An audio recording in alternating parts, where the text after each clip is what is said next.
Hello and welcome to this advanced course on Ansible. My name is Mumshad Manambeth and I will be your instructor for this course. I'm a solutions architect and I specialize in designing solutions around cloud and automation. This is the second course in the series on Ansible, and in this course we will be focusing on advanced concepts in Ansible and some real-life use cases. This is an advanced course, so there are some prerequisites necessary. You must have a basic understanding of YAML language, which is Ansible's coding language. You must have a basic understanding of Ansible, what its use cases are, what inventory files are, and how a basic Ansible playbook is written. All of these are covered in the first course, Ansible for the Absolute Beginner, where you will learn all of these topics along with coding exercises on each of these topics that will get you comfortable with Ansible. So how exactly does this course work? This course contains lectures on various topics followed by some coding exercises where you will practice writing Ansible playbooks. You will be developing Ansible playbooks for different use cases and especially focus on a lot of advanced playbooks in this course. The coding exercises will validate your playbooks and ensure you have written them correctly. We will also spend some time going through demos and understanding how to set up an environment on your own to get started easily. And there are some extra demos available in case you're interested in exploring some additional tools or productivity tools around Ansible.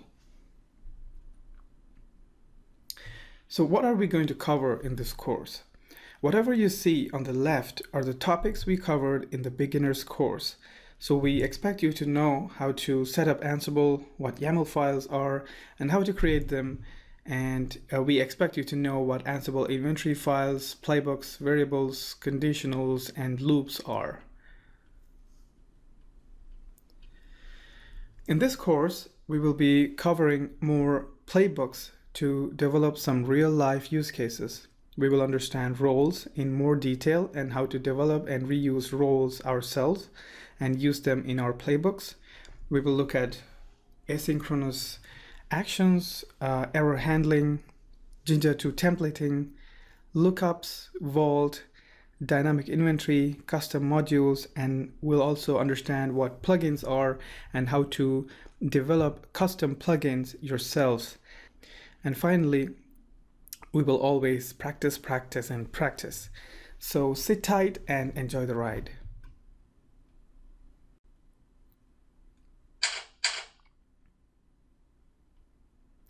Hello and welcome to this lecture. My name is Mumshad Manambeth and we are learning Ansible advanced topics.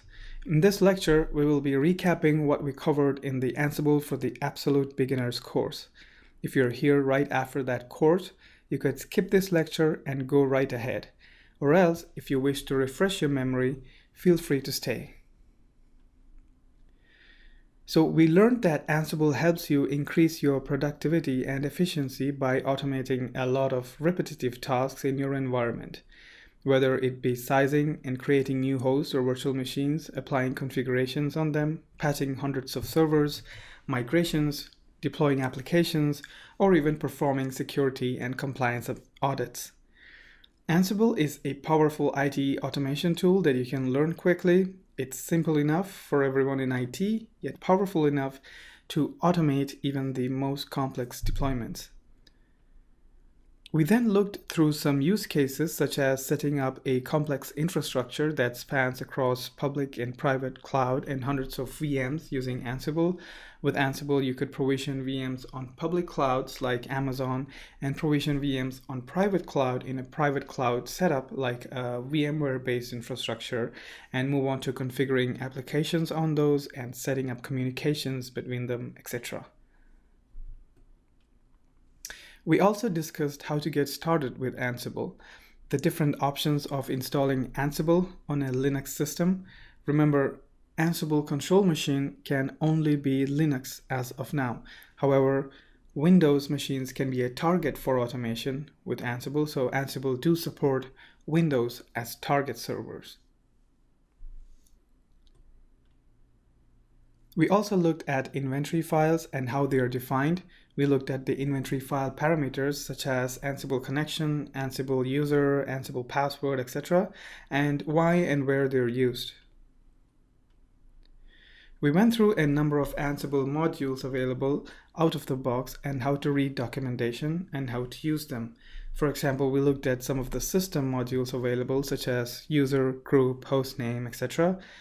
We looked at some of the command modules such as command, shell, script. And we also looked at some of the file related modules and some of the database related modules and cloud related modules such as Amazon, Docker, Google, OpenStack, VMware, etc. And then we also looked at some of the Windows modules such as WinCopy, WinCommand, etc. These are just a very few of the actual modules available. There are lots and lots more of built-in out-of-the-box modules available that ships with Ansible.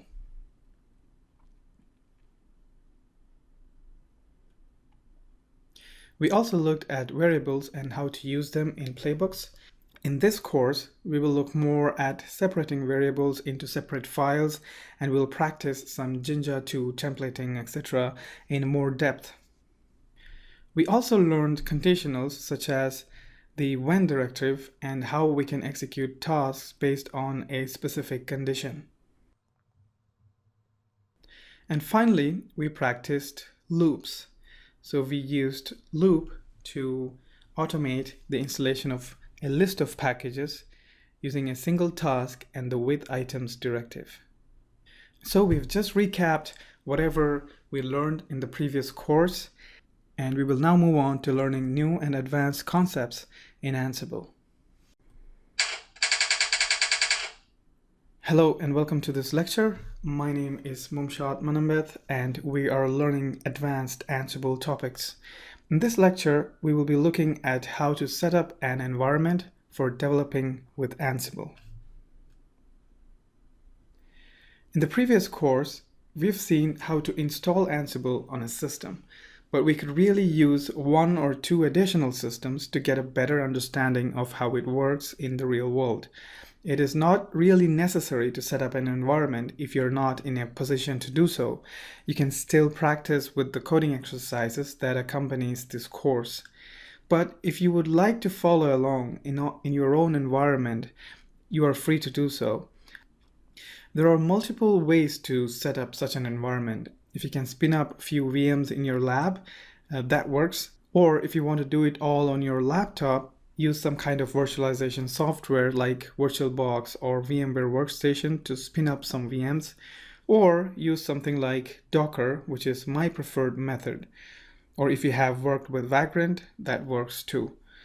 At the end of the day, what we really need is a control system where we will be able to install Ansible and a few target systems that will be targets of Ansible playbooks. We'll be doing things like installing and configuring databases, web servers, etc. on the target systems. I will now demo two of these approaches. One is using Oracle VirtualBox, and the other is basically an extra, which is using Docker, which is my favorite method. I will be using the Oracle VirtualBox based setup throughout this course for all the demos, as I believe most students will be able to relate to this straightforward method, and it's really easy to set up, and you really don't have to know other tools like Docker or Vagrant.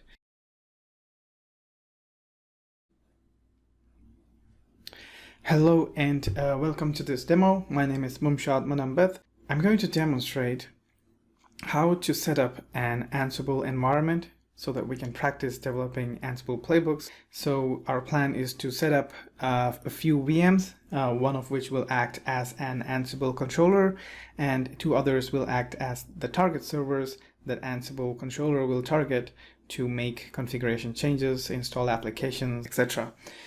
So let's get right to it.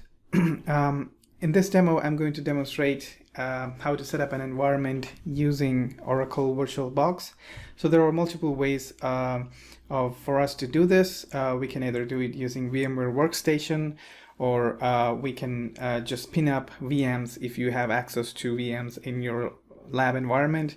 Or another way to do it is using Oracle VirtualBox. So Oracle VirtualBox, for those of you who are new, if you go to virtualbox.org, you'll get to this website. So Oracle VirtualBox is a free virtualization software that is available for use at home, as well as for enterprise. So it supports Windows and Linux environments, and it's basically free. So it's really easy to work with. So if you download the Oracle latest version of the Oracle VirtualBox that you can see right here, and install it, once you install and power it up, you should get to this interface. So now you have Oracle VirtualBox installed, and I've actually provisioned a few VMs. I have a controller VM and 2 target servers. So what I did here is first I just went online and searched for an image, a VirtualBox image, and I downloaded a Debian 64-bit operating system, an image, and all I did was just create a new virtual machine using that image. So if you search online, you'll find a lot of images freely available. Now what I've used is this right here. So if you go to osboxes.org/Debian, you'll find this images available here. So I've used the Debian 8.6 Jessie image, and it has about 32 and 64-bit. So I've chosen the 64-bit version, and I've downloaded this image to my local system. You can see the username and password information right here, so keep a note of that. Once you download this particular image, you go to your Oracle VM VirtualBox Manager, click on New to create a new system. The first thing I did is to create the Ansible controller system. So I did an Ansible controller, just going to mark it as number 2. The type is Linux and version is going to be Debian. So I'm going to select Debian 64-bit because that's the image I downloaded. The memory size could be 1 GB, so that's fine. And right here, this is where we select the file that we downloaded. So we're going to select use an existing virtual hard disk file, and then click on browse, and then point to the file that you just downloaded. So I have it under downloads, Debian _8.6-VB-64-bit, and under the 64-bit folder, and I have this .vdi file. So click on that and click on create, and that should create this particular VM right here. The VM that you deploy, make sure it should have a network or internet access, because once you power it on, you're going to install Ansible on it, and that requires the host to communicate to the internet and pull down the Ansible packages required. So you're going to have to make sure that you set the right networking. So I'm going to go into settings and network, and I'm going to select a bridge adapter, and I'm going to bridge to my wireless router. That way it gets to access the external network.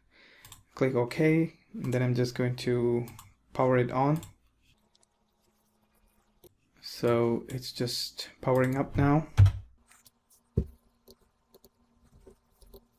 Going to use the root password, which is osboxes.org. Okay, so I'm in. Now I'm going to open a terminal just to check the IP address. So I'm going to do terminal and ifconfig. Okay, I need to switch to root. Wrong password.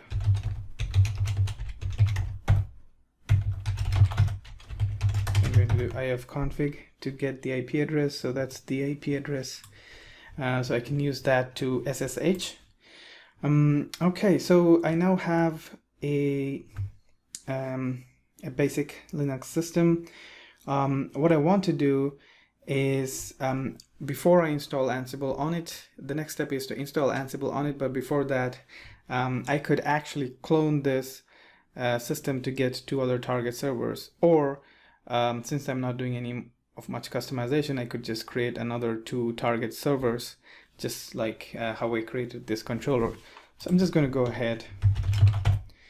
I'll now follow instructions on the Ansible documentation site to get Ansible installed.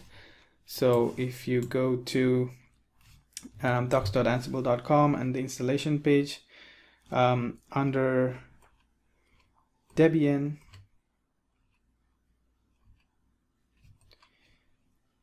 you get to see this information about how to install Ansible. So the first step is to add the following line to etc apt sources.list. So I'm going to copy that. Okay, so instead of using this terminal, I'm going to SSH in using PuTTY because that's a lot easier. So it's 192.168.1.14, and this is my controller 2. So I'm going to create a new SSH connection.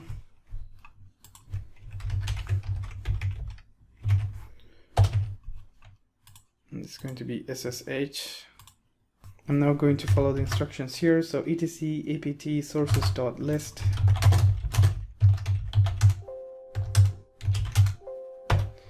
And I'm going to add that new line in there. And then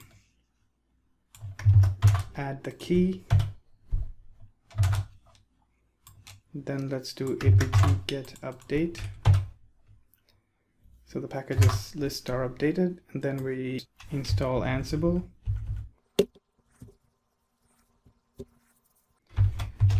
Okay, so I've now installed Ansible, and if I type in Ansible, it should give me the help page, and so we're all set.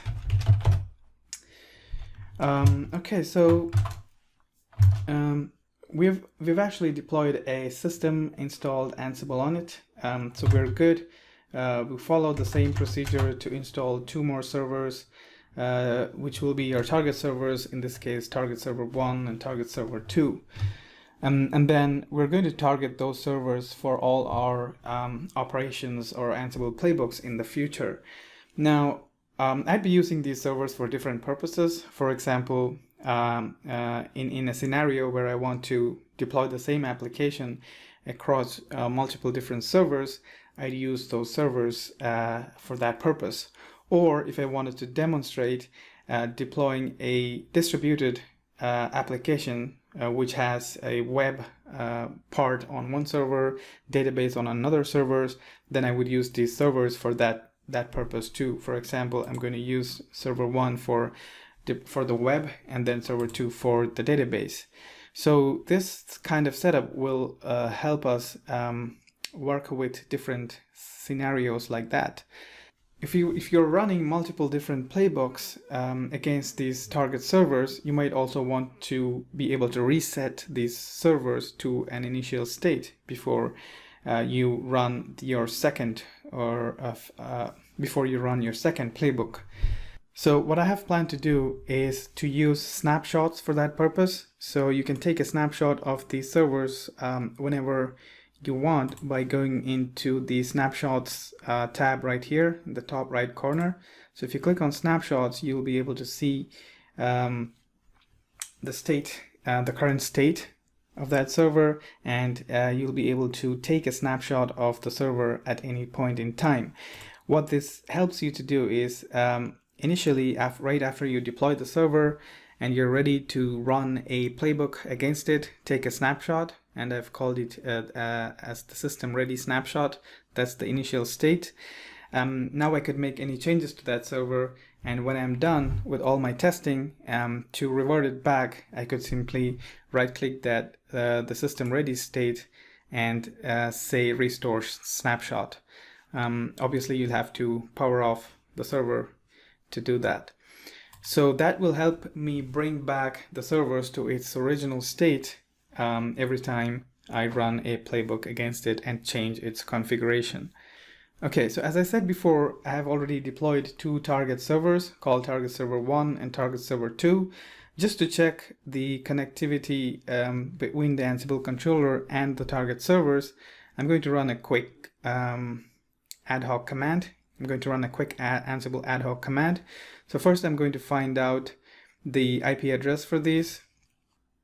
So I've already added these target servers to my SSH client.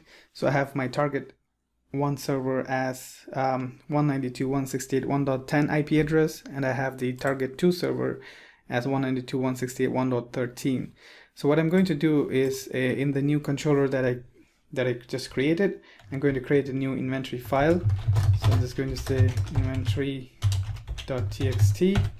I'm going to add my target server, target 1, and it's going to have Ansible underscore host equals 192.168.1.10, and it's going to have a password called SSH pass, and that is going to be password. And similarly, I have target 2, and the IP address is going to be 192.168.1.13, and the password is going to be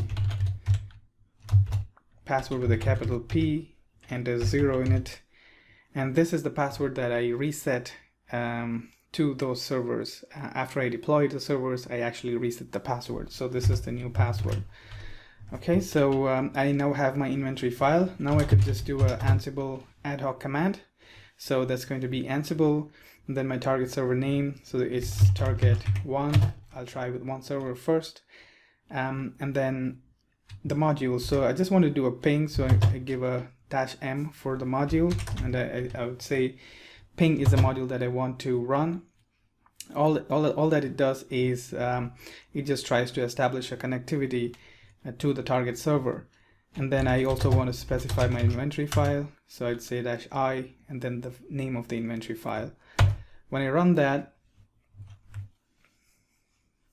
it comes back with this error message saying using a SSH password instead of a key is not possible because host key checking is enabled, and SSH pass does not support this. So we basically, so this is a security feature that comes out of the box with Ansible. You either need to modify your Ansible configuration file to accept, to disable host key checking, or you need to manually add the host key into your list of known hosts. So in this case, I'm just going to modify the Ansible configuration file. So that is located at etc ansible ansible.cfg, and I'm just going to search for key, and right here you can see host key checking is false, as the command reads, uncomment this to disable SSH key host checking. Well, basically by default host key checking is set to true, so I'm just going to uncomment it so that it sets it to false, and that way it doesn't check for the host key while trying to establish a connectivity to that host. So I'll save that and I go back, I run that Ansible command once again, and as you can see, it's a success. So we do a ping, and then the target server replies with a pong, and that basically means that it's established a connectivity to the target server. I will now test the second target server, which is target 2, and as you can see, that's successful as well. If you want to try both servers at the same time, you could simply remove 2 and replace it with a star. So target star, this is basically a pattern, wildcard pattern used by Ansible, and we've looked at this a little bit in the previous course. So this is one way. This way it tries to establish a connectivity to both the servers, and you could also do the same by creating a group in the inventory file and putting both the hosts under a group. Well, so we've deployed 3 servers. We've installed Ansible on one of the control servers, and we have established connectivity between our controller server and the 2 target servers successfully using a password. So we're all set with our environment, and we can now go ahead and use our playbooks against these servers. So thank you so much, and let's go ahead with the remainder of the course. Hello and welcome to this demo. My name is Mumshad Manambeth, and we are learning advanced Ansible concepts. In this demo, we're going to see how to use Docker to set up an Ansible environment to play around with and to practice Ansible playbooks.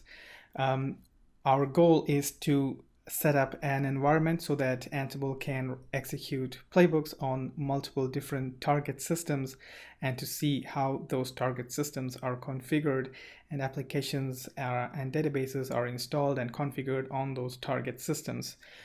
Docker makes it really easy for us. So this is basically an extra piece of demo. This is only for those who are interested in learning this method using Docker. So feel free to skip this lecture if if you have not worked with Docker. So you require a basic understanding of Docker. This is how we're going to set up the environment. All we need is a single virtual machine. You don't need multiple virtual machines, because with Docker, we're just going to power up multiple Docker containers and they will act as the target servers for Ansible. So we need one virtual machine with Ansible, obviously Ansible installed in it, and then with Docker installed in it. So we need a system with Docker installed in it. And what we're going to do is we're going to power up multiple different Docker containers, which will have basically basic Ubuntu Docker images with probably SSH enabled. So we will power up multiple different Docker containers, and these Docker containers will be associated to Docker's internal network. And so these systems will get an internal IP address in the range by default, that is 172.17.0 range. So once we have this, we are going to target our Ansible playbooks to these systems at these IP addresses. Okay, so let's take a quick look at a demo. So I have this system. So I have this SSH client right here, and I have a Docker host. So I have Docker already installed on it. If I type Docker, I will be able to see the help command. So that's good. If you do not have Docker installed, go to the Docker installation documentation website and look for the installation instructions for Community Edition for the system that you're trying to get Docker installed. So I have this right now. Just going to do Docker PS. I do not have any containers running at the moment. I also have Ansible running, so that's good. Okay, so first what I need to do is I need to power up some Docker containers. So if you go to Docker Hub, you will see there are thousands of Docker images, so feel free to use whichever you like. So I'm currently going to use a custom Docker container that I created.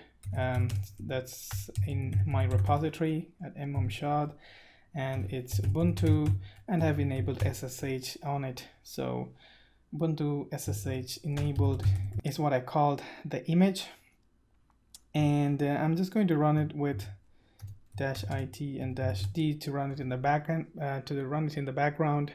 So this option basically runs it as runs this container as a daemon. Oops. So the options need to be after the run command. Okay, so that's started. I'm going to run, if I do a Docker PS now, I will be able to see that container running. So this is my first container. To see the IP address of that container, I could do docker inspect and type in the container ID, the first 2 letters, which is 3333 that you see here. And I can see that the IP address for this is 172.17.02. That's the IP address.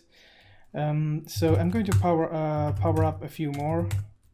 So I'm going to run the same docker run command a few more times, 2 more times.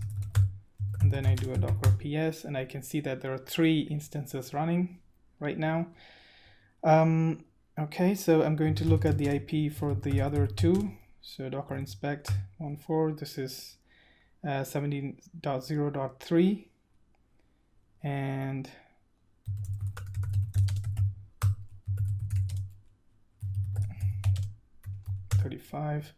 this is 17.0.4. So I have 2, 3, and 4.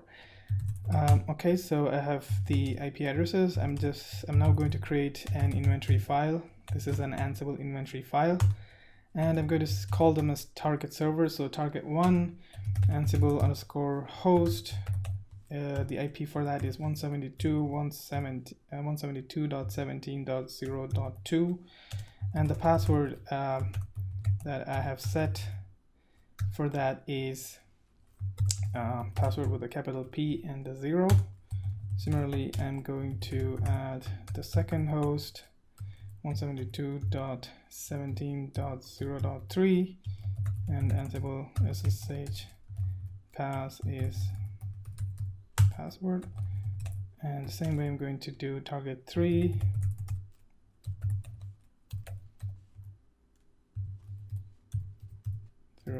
.4 SSH pass password, and that's it. I'm now going to run a Ansible ad hoc ping command. So I'm going to do Ansible target 1 -m ping. That's for the ping module, and my inventory file is inventory.txt.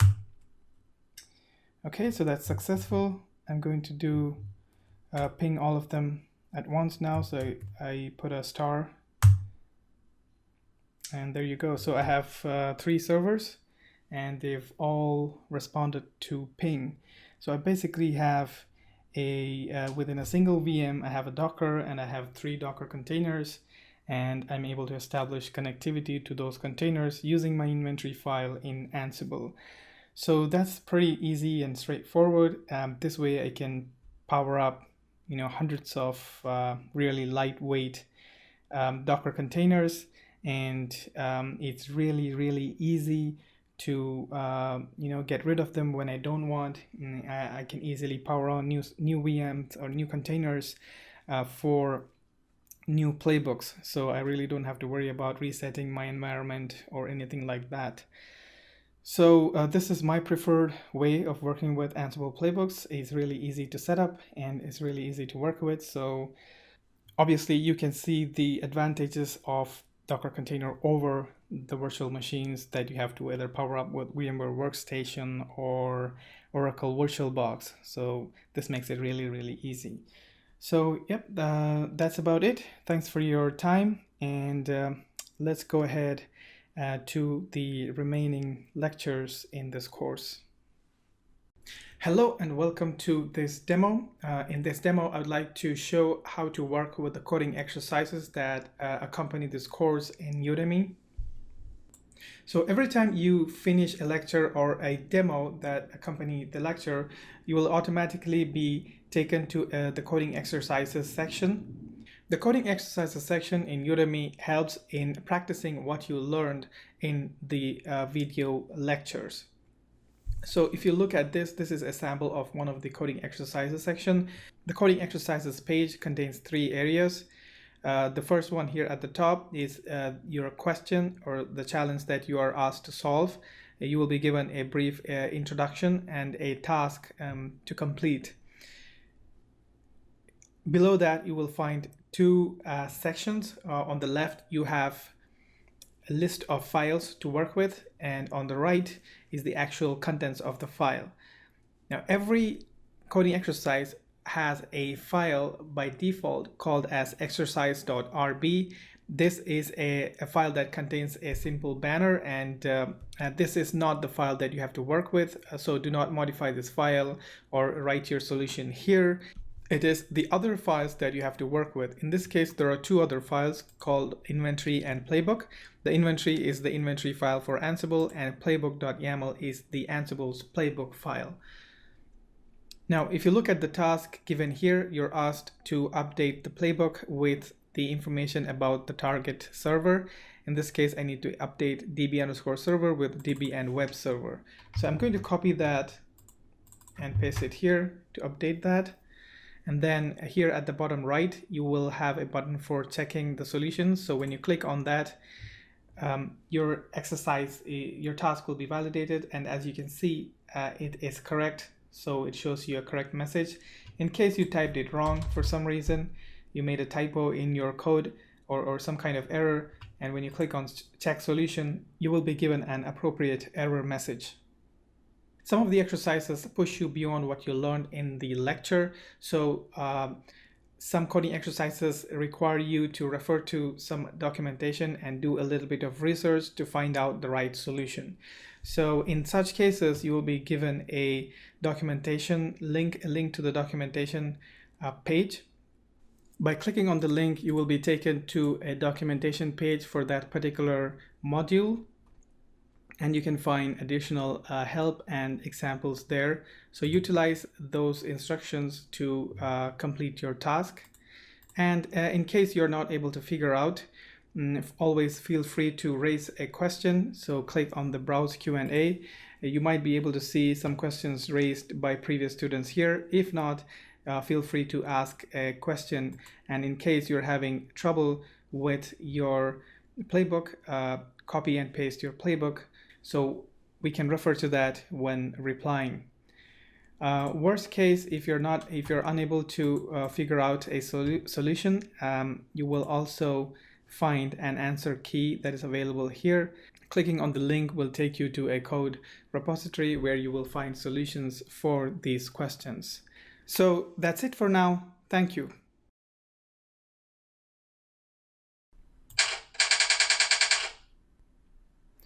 Hello and welcome to this lecture. My name is Mumshad Manambeth and we're learning advanced Ansible topics.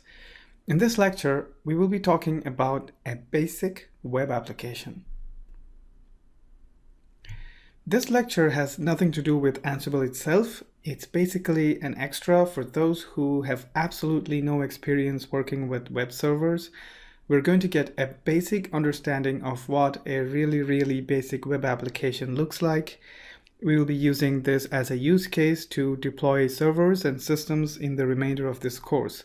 So it is important to understand at least one real-life use case, and it's important that we are all on the same page. If you are already familiar with web applications, feel free to skip this lecture, otherwise stay and refresh your memory. So we will be setting up a really simple web application using Python Flask application and MySQL database. The source code of this application is available on my GitHub page. First, we're going to take a look at how the application is set up. I will break it down into 6 steps. We have multiple ways to deploy the application. First, we're going to see an all-in-one setup where we have all the components of the application on the same server. So first, we identify a server, then we install Python and other Python dependencies in it. This is because our web application is based in Python. We then install MySQL database, configure it, and start the service, followed by installing Flask, which is what our web application will be based on. And then we will write the source code if it doesn't already exist, or we copy the source code over, or download it from a source repository like GitHub. And finally, run the web server. And this will get us to a point where we'll have a fully functional, basic web application ready to work with.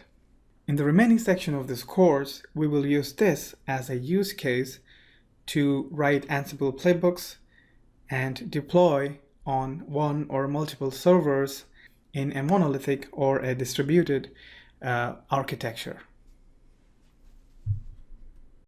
Hello and welcome to this demo. In this demo, we're going to demonstrate how to deploy a simple web application from scratch using a manual method. So this is so we know what we're trying to automate. I would recommend anyone to manually complete the steps once, so we know exactly the steps involved in what we are automating. So these are the steps involved in deploying the web application. First, identify the web server that we're going to deploy the application on, and then install the Python dependencies, install and configure MySQL server and start the services, install Flask, download the source code, and then run the application. So we will try to do this once manually on a server. So the first step is to identify the server. So I have Oracle VirtualBox and I have a Ansible controller and 2 target servers. So I'm just going to try and deploy the web application on the target server 1 manually. So this is the target server 1 that I'm going to install on. I'm going to identify the IP address of the server, and then I'm going to SSH into that server. So the next step is to install Python dependencies. So I have the simple web application on my GitHub page, and I have all the instructions detailed here. So I'm going to follow this one by one. So the first step is to install Python dependencies. So I run the apt get install command to do that.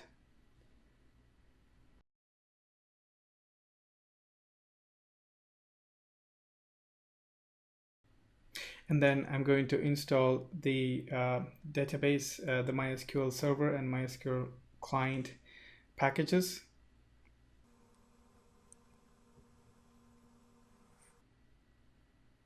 Okay, and while installing MySQL, it asks for the root password. So I'm going to enter a root password for the MySQL server. Remember that this password will be used later during application configuration to connect to the application database.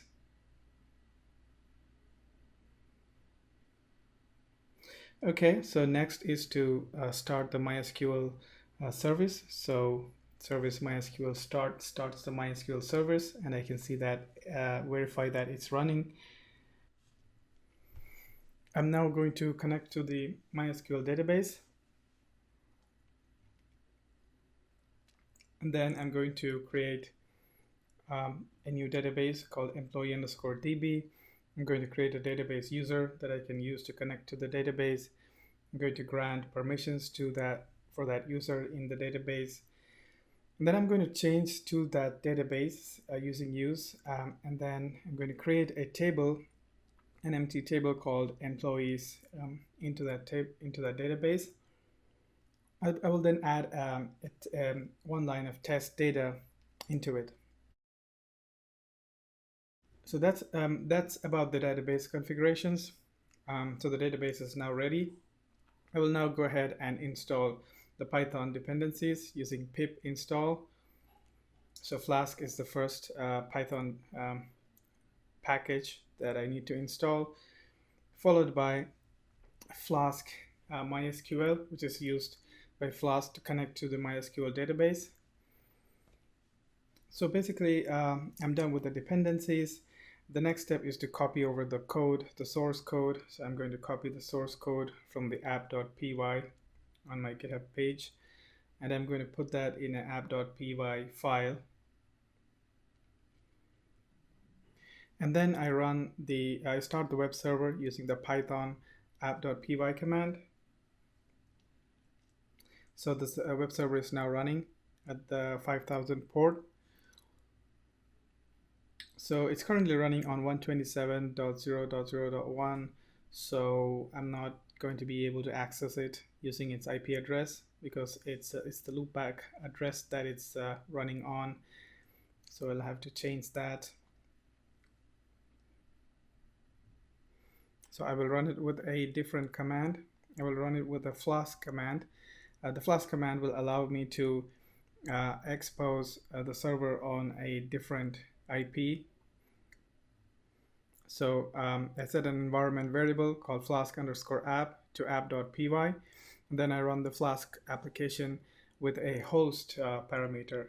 That way I will be able to access, that way the server will run on 0.0.0, and this way I will be able to access the web page. So as you can see, I can now access the web server from that web page. If you look at the code, there are a few URLs that you can test. For example, if you go to /how are you, it's going to come back with a message saying I'm good, how about you?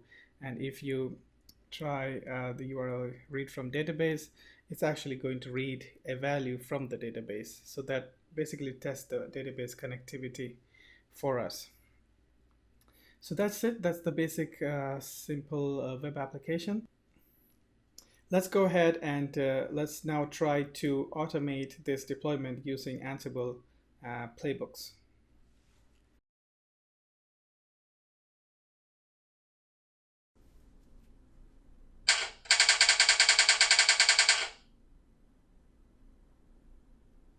Hello and welcome to this lecture. My name is Mumshad Manambeth and we are learning advanced Ansible topics. In this lecture, we'll be creating a playbook to deploy the web application that we manually created in the previous section. So we start with creating an inventory file and a playbook. The inventory file has information about our target server. In this case, we would like to call it DB and web server. This is because our application is running in a monolithic architecture where both our database and our web part of the application are residing on the same server. The password and IP are given. Then we lay out the structure of our playbook. We will start with a single play to deploy the web application and list all tasks we know needs to be done to get this working. We can get away with a single play as our application is going to be hosted on a single server. We will talk about a better format in the upcoming modules. Hello and welcome to this demo. In this demo, we're going to look at how to automate the deployment of the web application using Ansible Playbook. So first, I'm going to identify the server that I'm going to test this on. So I'm going to shut down the server that I already deployed the application on, and then I'm going to reset the state by restoring to the previous restore point. So I'm going to select System Ready and Restore Snapshot and click on Restore, and this is going to restore the server to a previous state. I'm now going to power the server up. So this is my IDE that I'm going to use for developing Ansible playbooks. So you could basically use any IDE that of your preference. I use PyCharm or RubyMine or anything that supports YAML format. So PyCharm is a free community edition of PyCharm is actually free, and you can actually use that, or any other free IDEs that are available out there can be used. So I have this IDE on my Windows system, and the files are to be created on the target Ansible controller Linux system. So first I've created a folder called demo, and I will have the files created inside this. So first I'm going to create an inventory file called inventory, and I'm going to define the inventory of my Ansible project. So the two target servers. So instead of target, I'm just going to name them DB and web server 1 and DB web server 2. The Ansible host IP, I'm going to put in the IP of that, the first server, target server, and the password. Similarly, I'm going to create an entry for the second server and use the new IP address for that server. And then I'm going to create a new playbook. I'm going to name it playbook.yaml. I am now going to create a play. I'm going to call the play deploy a web application. I'm going to target the host DB and web server 1 and DB and web server 2. So there are multiple ways of doing that. You can either do it like this, or you can remove the second one and put a star to use a pattern or a wildcard. Or another option is to create a group and put the two servers under that group and then use the group name. So any of these three options work. I'm just going to restore that to my original state, and I'm just going to use the web server names. Okay, and then I'm going to create a task under it.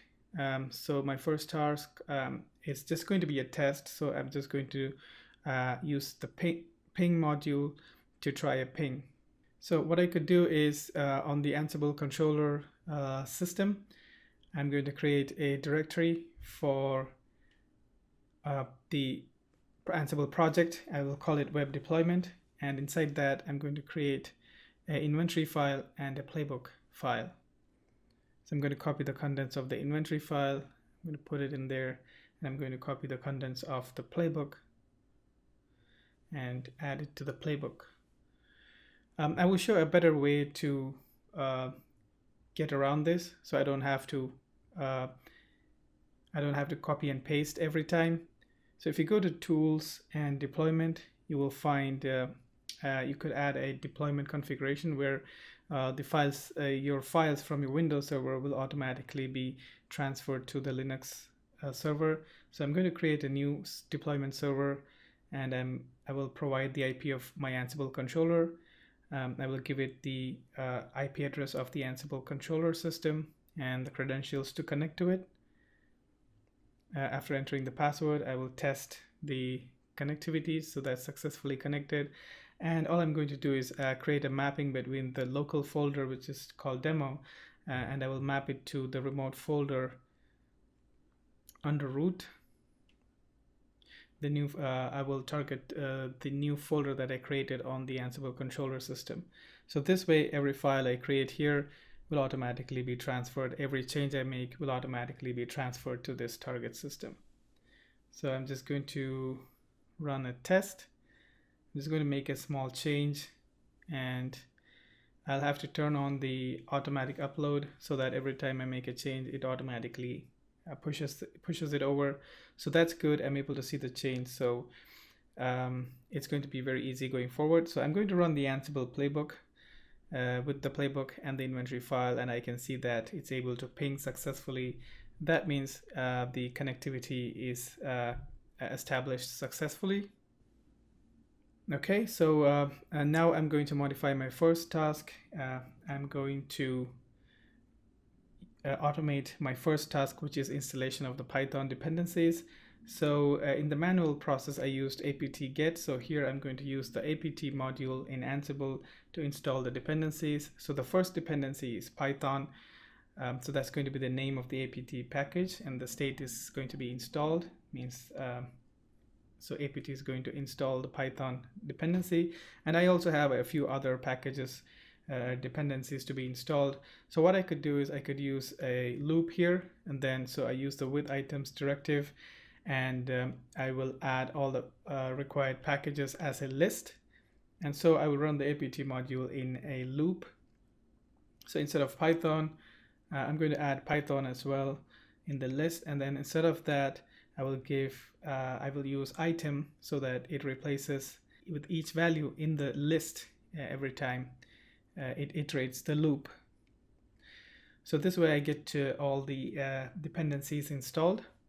The next step is to install and configure database. So there too I'm using the apt-get command. So I will just copy this task.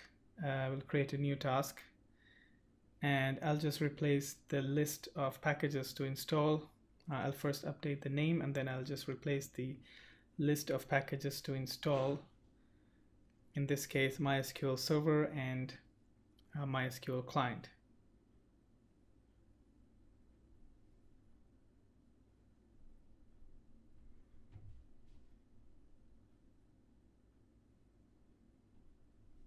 The next step is to start the database service. So I will use the service module. So I'm going to create a new task and call it start MySQL service. And the service name is going to be MySQL, and the state is going to be started. And I will also set enable to yes. This way, when the server restarts, the service will automatically be started. So the next step is to create database and database users. So we have the MySQL modules for that. So the first task is to create an application database. I'm going to use the MySQL_DB module. The name of the database is going to be employee_DB. And the state is going to be present.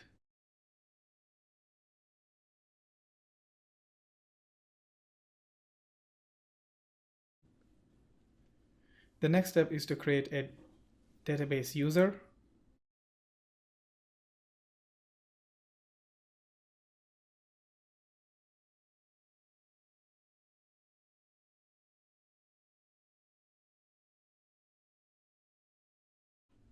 I will use the MySQL_user module to create a new user.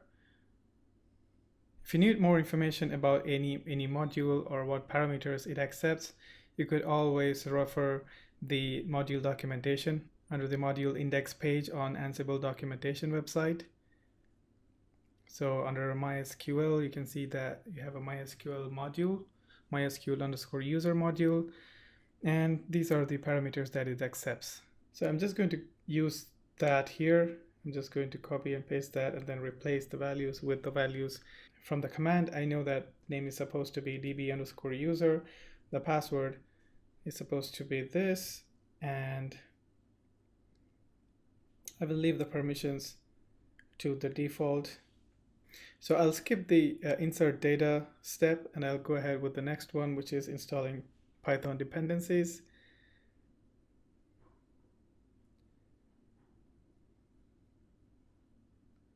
So I will use the pip module to install the Python Flask dependencies. There's a typo. It's supposed to be Flask and not Flash.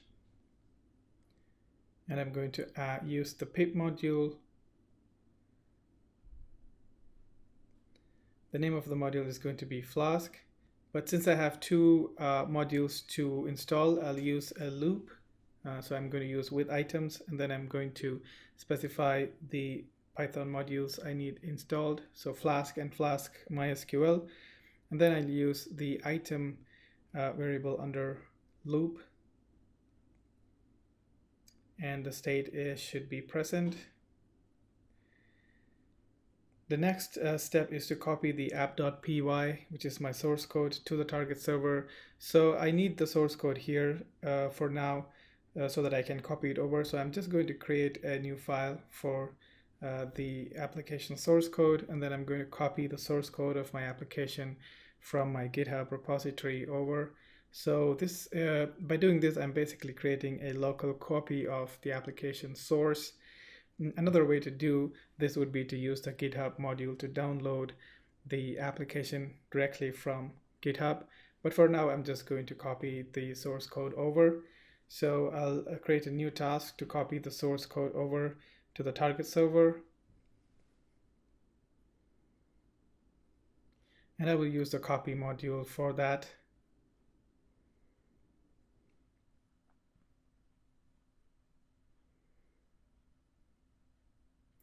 So the source is going to be app.py and destination is going to be /opt/app.py. So that's where I'd like the source code to go. So the next step is to start the web server. So I'm going to create a new task to start the web server.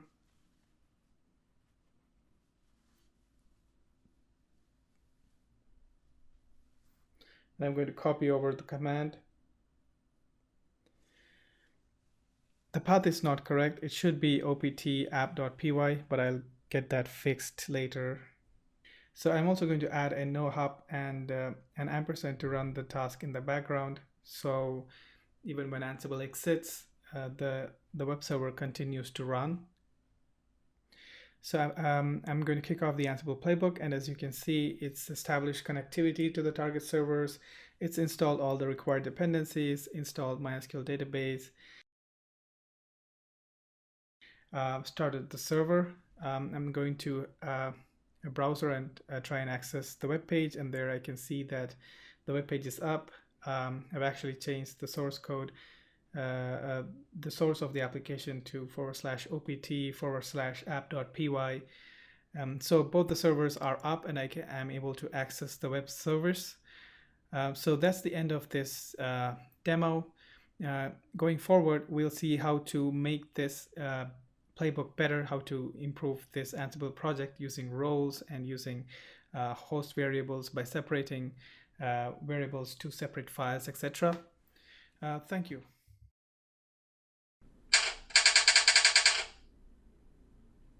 Hello and welcome to this lecture. My name is Mumshad Manambeth and we're learning advanced Ansible topics.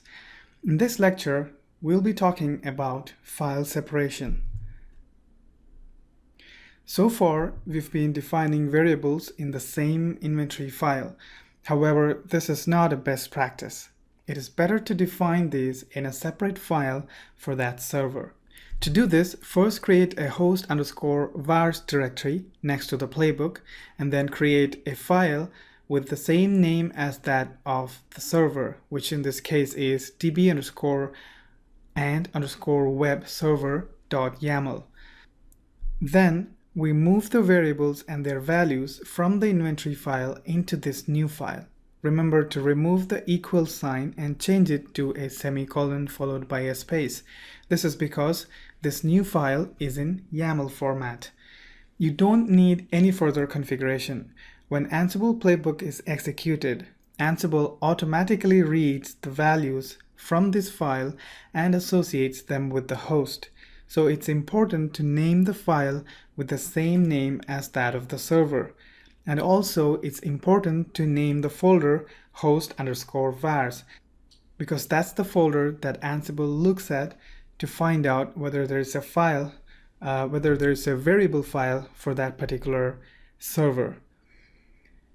For host variables, the folder must be named host_vars and group variables must be named group_vars. And you could have a file for each host inside this folder, as we have just seen. Going forward, we'll stick to such best practices in our playbooks. The next thing to learn is include statements. In the previous course, we have covered some basics of roles and include statements. We're going to go over these real quick. In our case, we have a playbook with two sets of tasks. One to install and configure the database, and the other is to install and configure the web server. What if we need to reuse these tasks in different playbooks where the requirement may be to only install database or to only install the web server? So we divide these tasks into two sets. We first create two files under a folder called tasks, naming them deploy_db.yaml and deploy_web.yaml. And we move the DB task into the first one and the web task into the second one. Once we're done with that, we add the include statements under task in our playbook to include the task from these external files. Hello and welcome to this demo. In this demo, we're going to improvise on the playbook that we developed earlier. What we're going to do is we're going to break up the playbook that we developed in the last demo. Now we're going to separate out some of the variables to a separate file for host variables, and then we're going to take out the task and put them to a separate file for task, and just reorganize our playbook and restructure it so it looks more modular. Okay, so now I'm going to reset my environment. So here I'm going to restore the snapshots for both of my servers. So that I can redeploy the application on them, so they're reset. I'm now back to my playbook, and the first thing that I'm going to do is I'm going to move the variables out.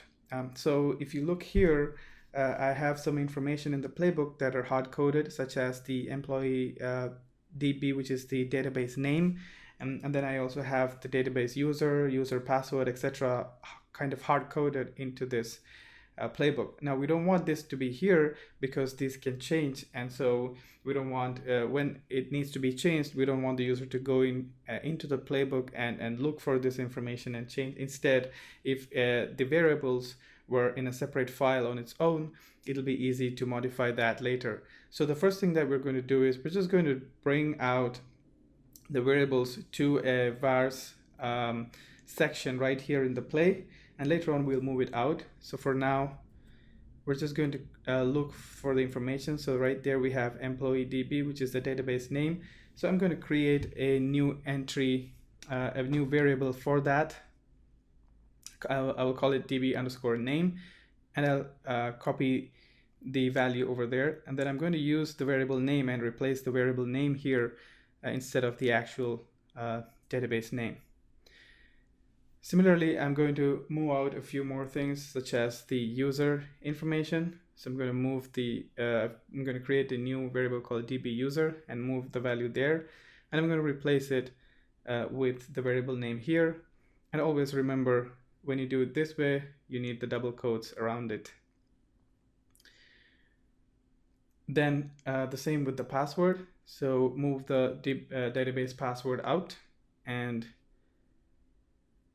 use the variable and replace the variable right here.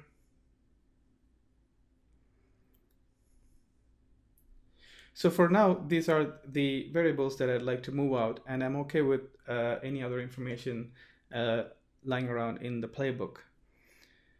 So in order to separate this out into a different file, what I need to do is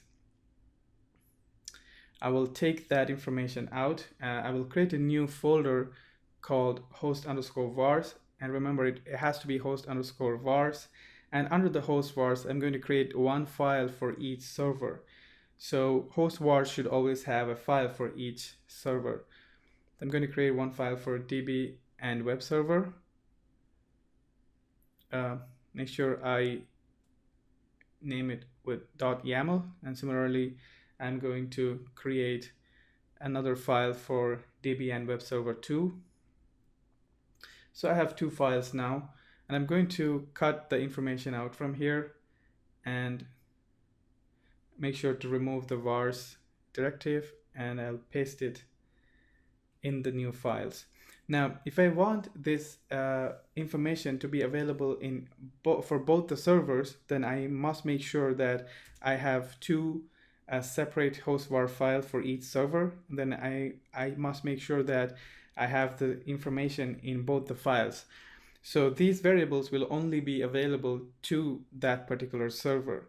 Now, this makes sense if we were to have, let's say, different database names and different database users and passwords for different servers. So in that case, this will help because we have it defined separately in separate files. But for instance, in this case, we know that it's going to be the same on all servers. So another approach to do this is to use groups and group variables. So what we could do is, if we know for sure that the variable values are going to be the same on both the servers, so we could create a new group called DB and web servers, and the underlying servers are now part of that group. Now we could create a new folder called group vars and have a new file created under the group vars for that particular group, in this case DB and web servers, and make sure it's a YAML file. And now we'll move the variables out into that group. Okay, now we can get rid of the host vars altogether. Now all the servers under that group will have access to these variables. Now all the servers under that group will be associated with these variables. So now we're good with that. Next, we're going to move the tasks out. So I'm going to create a new task folder, And under the task folder, I'm going to create two files. One is for the database, so that'll be deploy_db.yaml. And then I'm going to take all the database related tasks, in this case, installing MySQL database, starting MySQL service, creating application database and database user. And I'm going to cut that and move that into this. Make sure that the alignment is right. They should all be on the same line. They should be aligned together. Sometimes when you copy or cut and paste, your alignment may the file may go out of alignment, so make sure they're aligned correctly. And now I'm going to create a new file called deploy_web.yaml. Then I'm going to take all the web server tasks and move it there. Now I'm going to go back to my master playbook, and I'm just going to include those tasks here by using the include directive. So I'll say include and then the file, the path to those two files. Okay, so we are done with the playbook. So we now have variables moved into group variables files, and we have tasks moved into separate task files. We can reuse these task files anywhere else in our project as required. Okay, so I'm now going to run the playbook again. I'll make sure that all the changes were moved here. And I can see that the playbook starts, it establishes connectivity successfully. We'll just wait for the dependencies to get installed. Okay, so the web server dependencies are installed. The application database is installed, the source code copied over, and the web server is started. Okay, so that's the end of the demo. So go ahead and practice some of it on your own in the coding exercises section.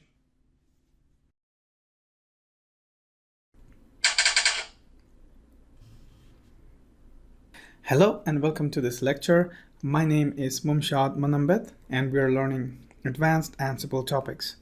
In this lecture, we'll be talking about roles. Now that we have worked with includes and variables, developing a role should be easy for us. Roles are the recommended way of developing a playbook in Ansible. Roles help us organize our project in a standard structure, reuse roles within our project, and share our work with the open community through GitHub or Ansible Galaxy. So what exactly does organize mean? When you create a role, it automatically creates this folder structure for you that contains a set of folders like tasks, handlers, vars, defaults, etc. And a README file is initialized automatically. This will help in creating the role as per best practice. Once roles are created, it is easy to use them in any part of your playbook. Simply use the roles directive to assign a role to a server. When you do this, Ansible automatically loads all the tasks from the tasks folder, all the variables from the variables folder, and defaults from the defaults folder and makes them available to the playbook. You don't have to use any include commands in the main playbook if you're using roles. This way, our main playbook looks very simple and readable, and we can reuse the same role in different parts of the playbook the same way. With Ansible Galaxy, these roles can be shared and others can import and reuse them with great ease. There are thousands of roles already available on Ansible Galaxy, and it's a good idea to check for an existing role before starting to develop one on your own. What we have so far are the tasks separated into two task files called deploy_db and deploy_web. What we really want to be doing is to use roles so our work becomes reusable. Creating two separate roles for DB and web instead of a single one will help us modularize our work and will help us use each of these for different purposes in the future. If somebody only wanted to deploy a DB server or a web server, then this design will help us reuse our work for different purposes. So we create two separate roles called MySQLDB and Flask Web using the Ansible Galaxy init command. Now remember, we don't necessarily have to use the Ansible Galaxy init command. We could simply create the folder structure ourselves. Ansible Galaxy command simply makes it easy for us and automatically creates the required structure. Once the roles are created and we've added all the tasks, it's really easy to integrate the roles into our playbook. Instead of tasks, this time we'll use roles, and we'll simply list the name of the role that we created. In this case, MySQL_DB and Flask_web. Our application has been monolithic until now, meaning both database and web application has been on the same server so far. Now that we have roles, it is easy for us to change our design into a distributed application model. We would like to distribute database and web server to two separate servers. Our new playbook looks simple too. Now we have two plays as we have two servers. The first play configures database on the first server, and the second play configures web server on the second server. Hello and welcome to this demo. In this demo, we're going to see how to further modularize our work into roles, how to create our own roles based on what we have done so far, and how to share that into the Ansible Galaxy community, and how to share it with the other users in the Ansible community. So we already have a lot of details separated into separate files like group vars and tasks, so it should be easy for us to create roles from here. So first, what we're going to do is we are going to create a new folder for roles, so it should be created under the same directory. So we will create a folder called roles, and there are two ways to create roles. First is to use the Ansible Galaxy command to create the role. That way it'll automatically create that folder structure for us. The second way is to create it by ourselves. So we will look at both the methods. So first we're going to have to go into the roles directory. So I'll cd into the roles directory, and then I will use the Ansible Galaxy init command and provide a role name. In this case, I'm going to first create a role for MySQL. So I'll say MySQL_DB. And right there, I've created the role successfully. If I go into the role, I will be able to see the folder structure. So what I'm going to do is I'm just going to pull down those files that were created on the system into my development environment. So I'll just use the IDE's download feature to download those new files.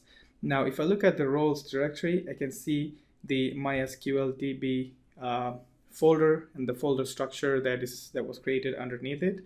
So if you look at it, there are a number of folders that were automatically created, like defaults.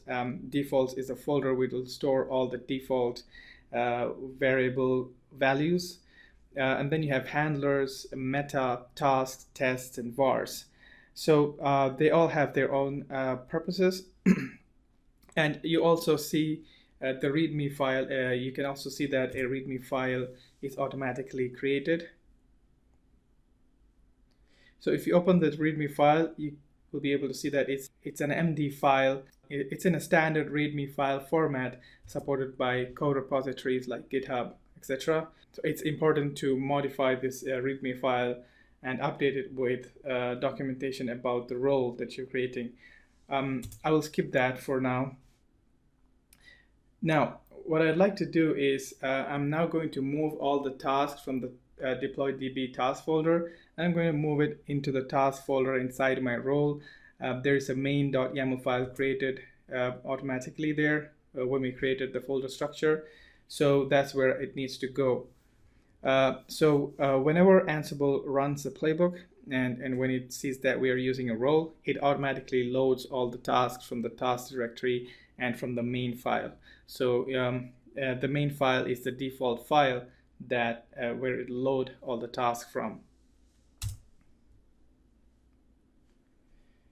So I have all the tasks there. Now I can get rid of the deploy DB task file that we created earlier.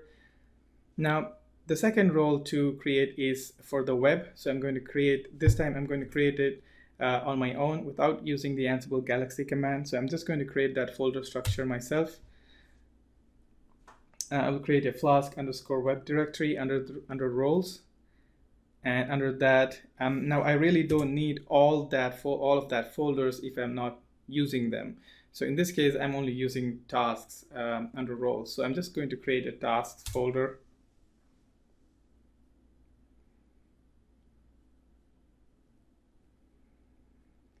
And then under the task directory, I will create a main.yaml. So it has to be main.yaml. And now I'm going to move all the tasks from the deploy web.yaml file into this. So now I have all the tasks here. Now I can get rid of the entire task folder that we created in the previous session. So now I have two roles created, flask_web and mysql_db. Now we'll see how to associate that with our main playbook.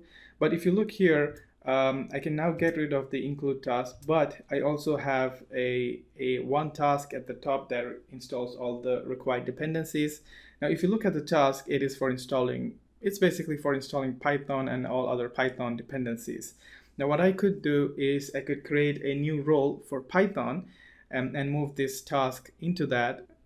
So that way, in the future, if I were to use Python, if I had a requirement to install Python on any of the servers in any of the projects, then I could reuse that particular role to get Python installed. So I'm going to going one more step by creating a new role for Python. So I'm going to create a new directory for Python, and I'm going to create a new directory under that for tasks. Then I will create a new file under it for main.yaml.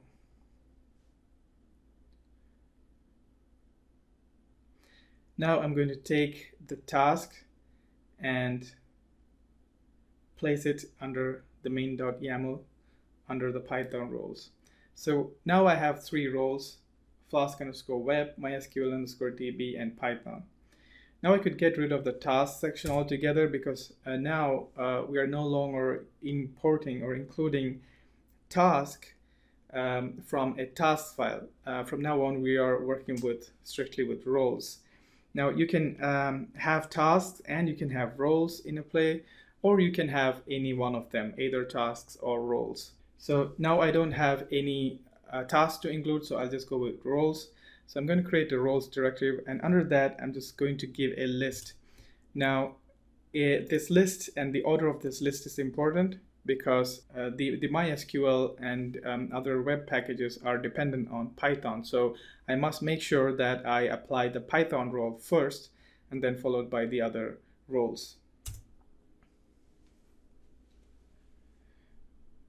So in this case, I have a all-in-one setup, which means I have both DB and web application on the same server. So what I'm going to do is in roles, I'm first applying the Python role, and then I'm applying the MySQL DB role, and then the Flask web role.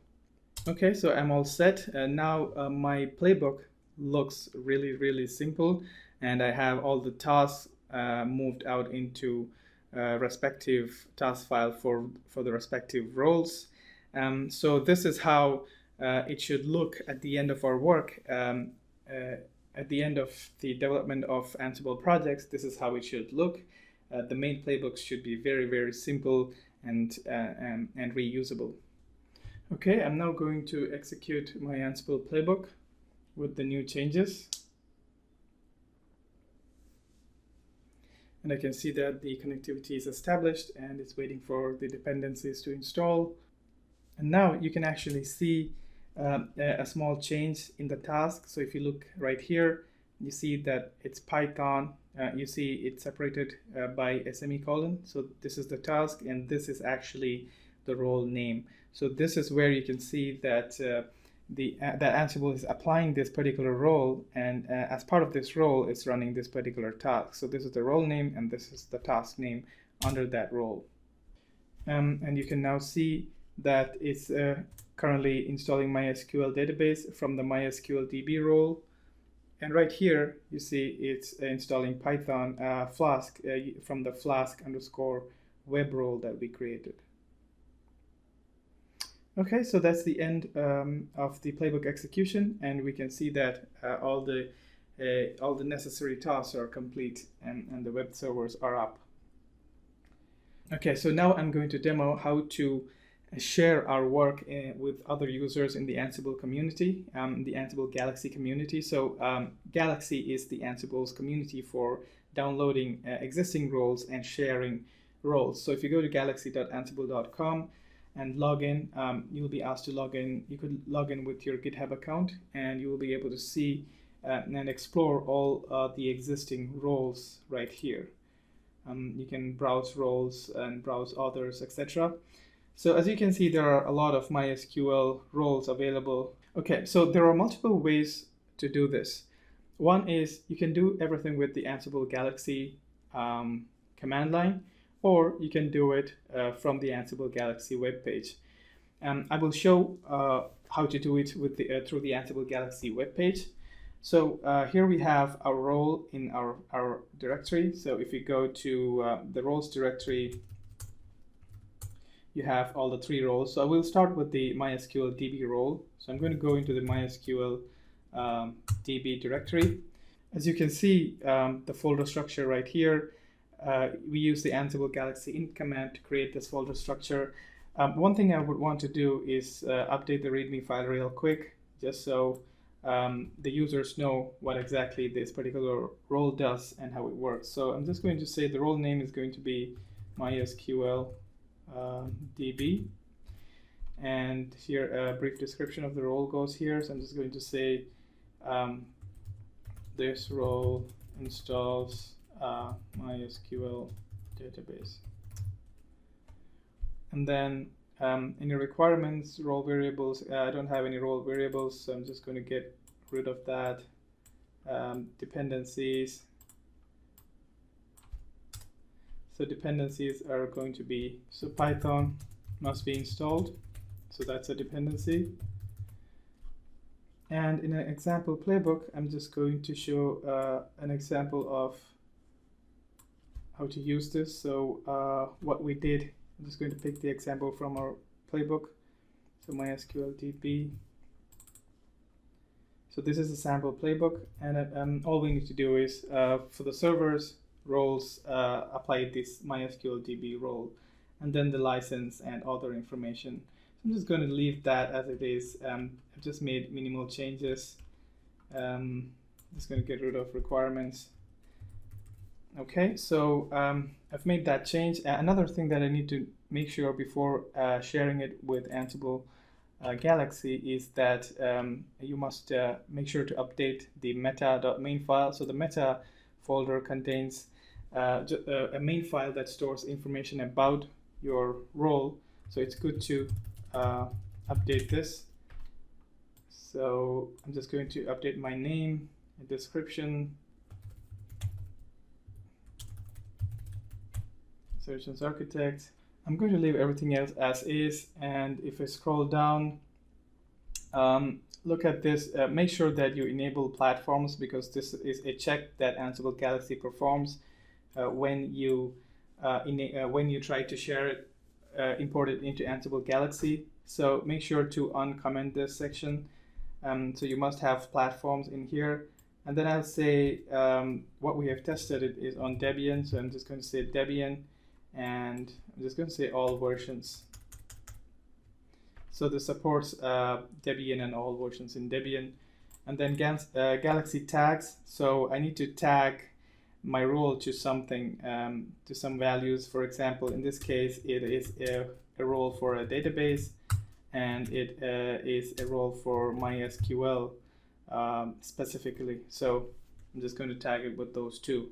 And then dependencies, I'm just going to ignore that.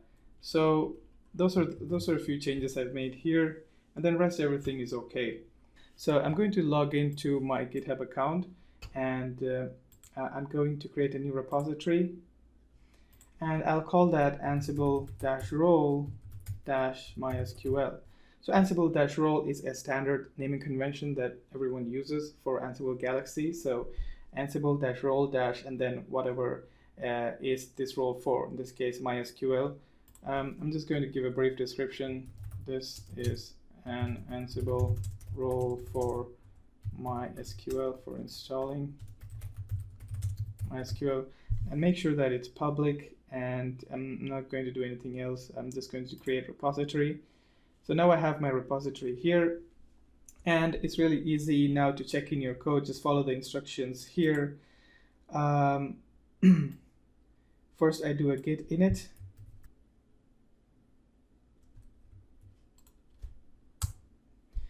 and that initializes an empty git repository.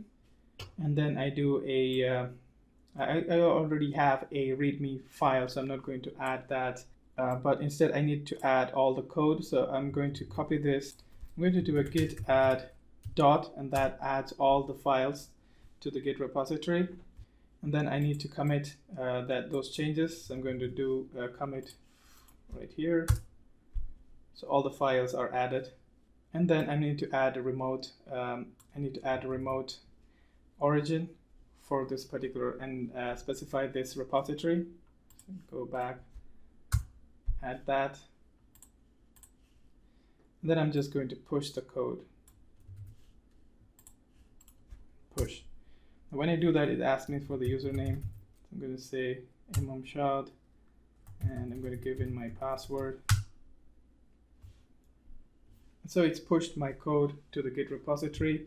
So if I go back right here and refresh this page, I should be able to see that code here, and I can see the readme file that I just updated come here like this.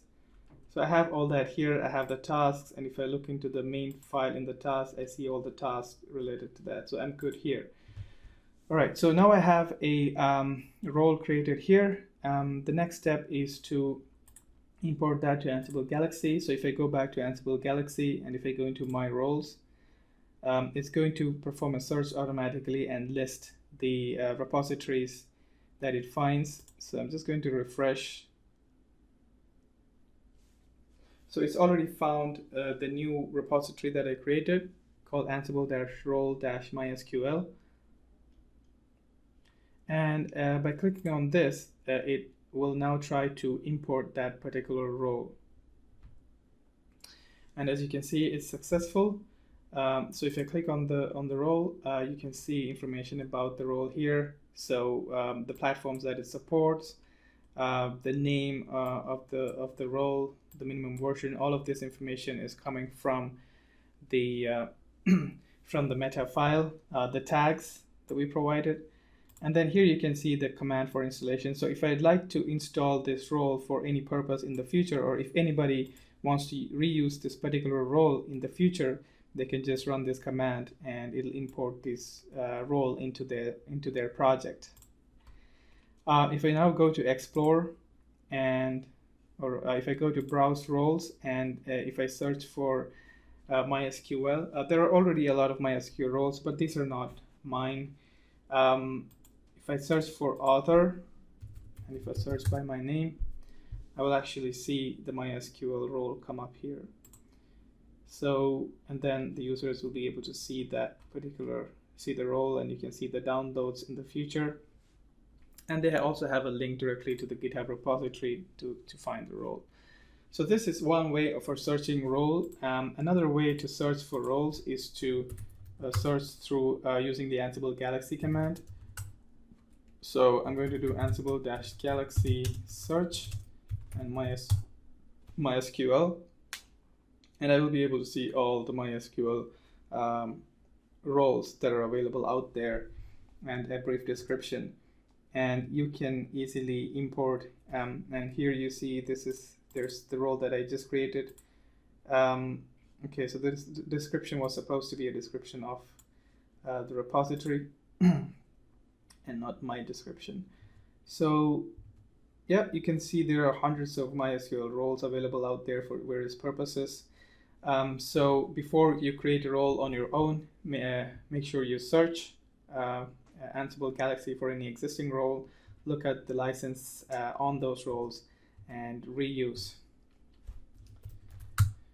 Okay, so that's the end of this demo. I hope you enjoyed it. Continue over to the coding exercises section and practice working with roles.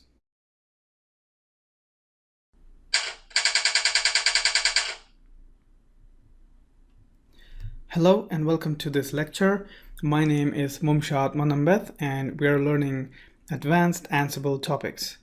In this lecture, we'll be talking about asynchronous actions. As we discussed before, Ansible establishes connectivity to target servers over SSH. This means the SSH connections stay alive throughout the execution of the task in a playbook.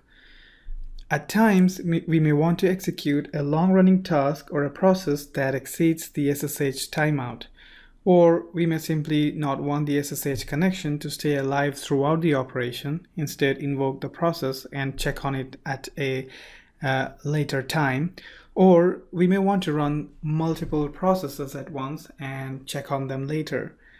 Or another use case may be to run one or more processes and not even bother to check their status. All of these can be achieved using asynchronous actions. Let's say as part of our web application deployment, we have a script that monitors and performs health checks on the web server. It's located at opt monitor_web webapp.py. The scripts perform various monitoring and health checks, including a stability check to ensure that the web server stays online for at least 5 minutes without any issues. So obviously, this script takes at least 5 minutes to complete execution. We don't want Ansible to hold the SSH session alive until the script finishes execution. We want to tell Ansible that this is an asynchronous task, so kick it off and check on it after, say, every minute.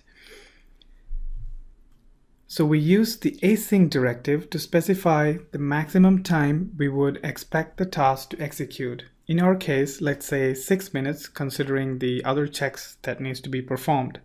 The async directive tells Ansible that this is an asynchronous task, so kick it off and check on it later.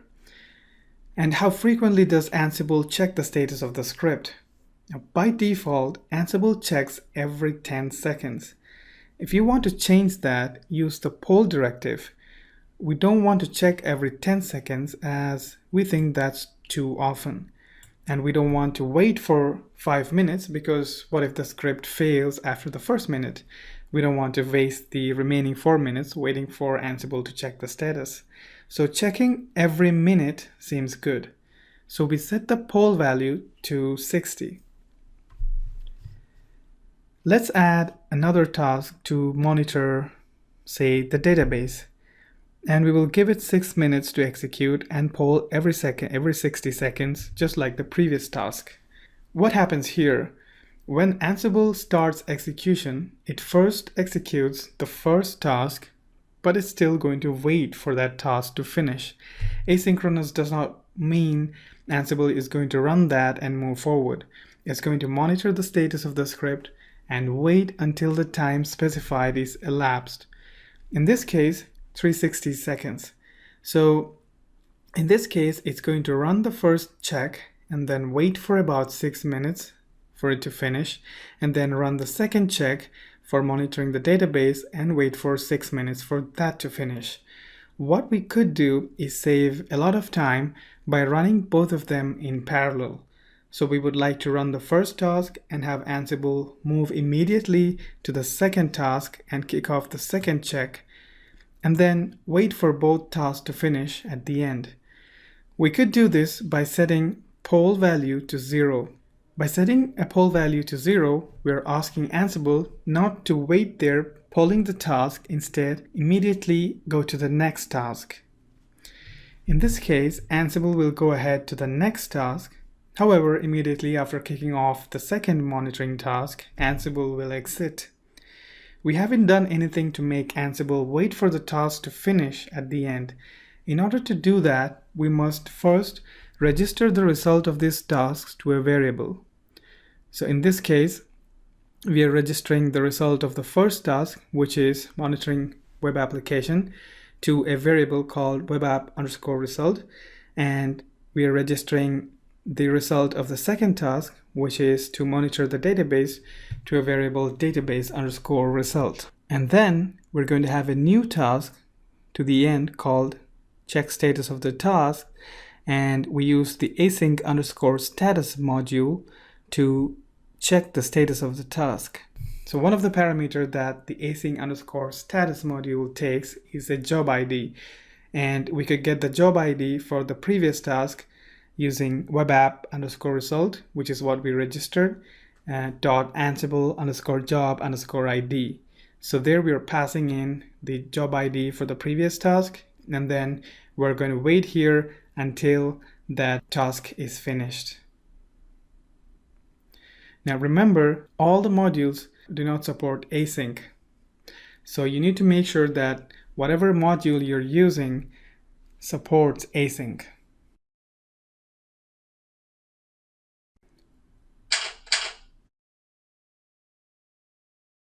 Hello and welcome to this lecture. My name is Mumshad Manambet and we're learning advanced Ansible topics. In this lecture, we'll be looking at strategy. So what exactly is strategy? Strategy defines how a playbook is executed in Ansible. Let's look at an example. Here we have a simple Ansible playbook.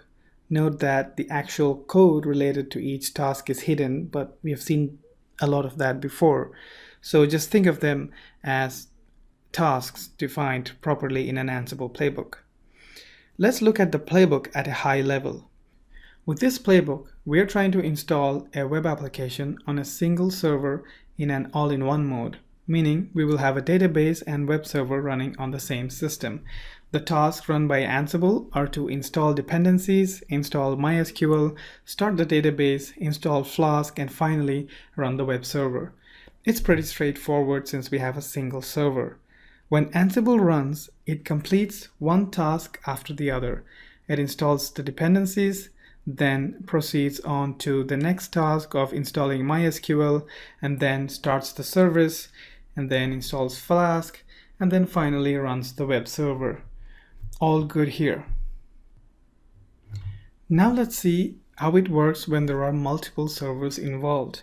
In this playbook, we're going to run the Ansible playbook on 3 separate servers. Our intention is to install a complete web application on all 3 servers in an all-in-one mode. So we have 3 servers now. When Ansible runs, it runs each task across all servers in parallel at the same time. It waits for the task to finish on all servers before proceeding to the next task. In this case, Ansible installs dependencies across all servers and waits for it to complete on all servers before proceeding to the next task.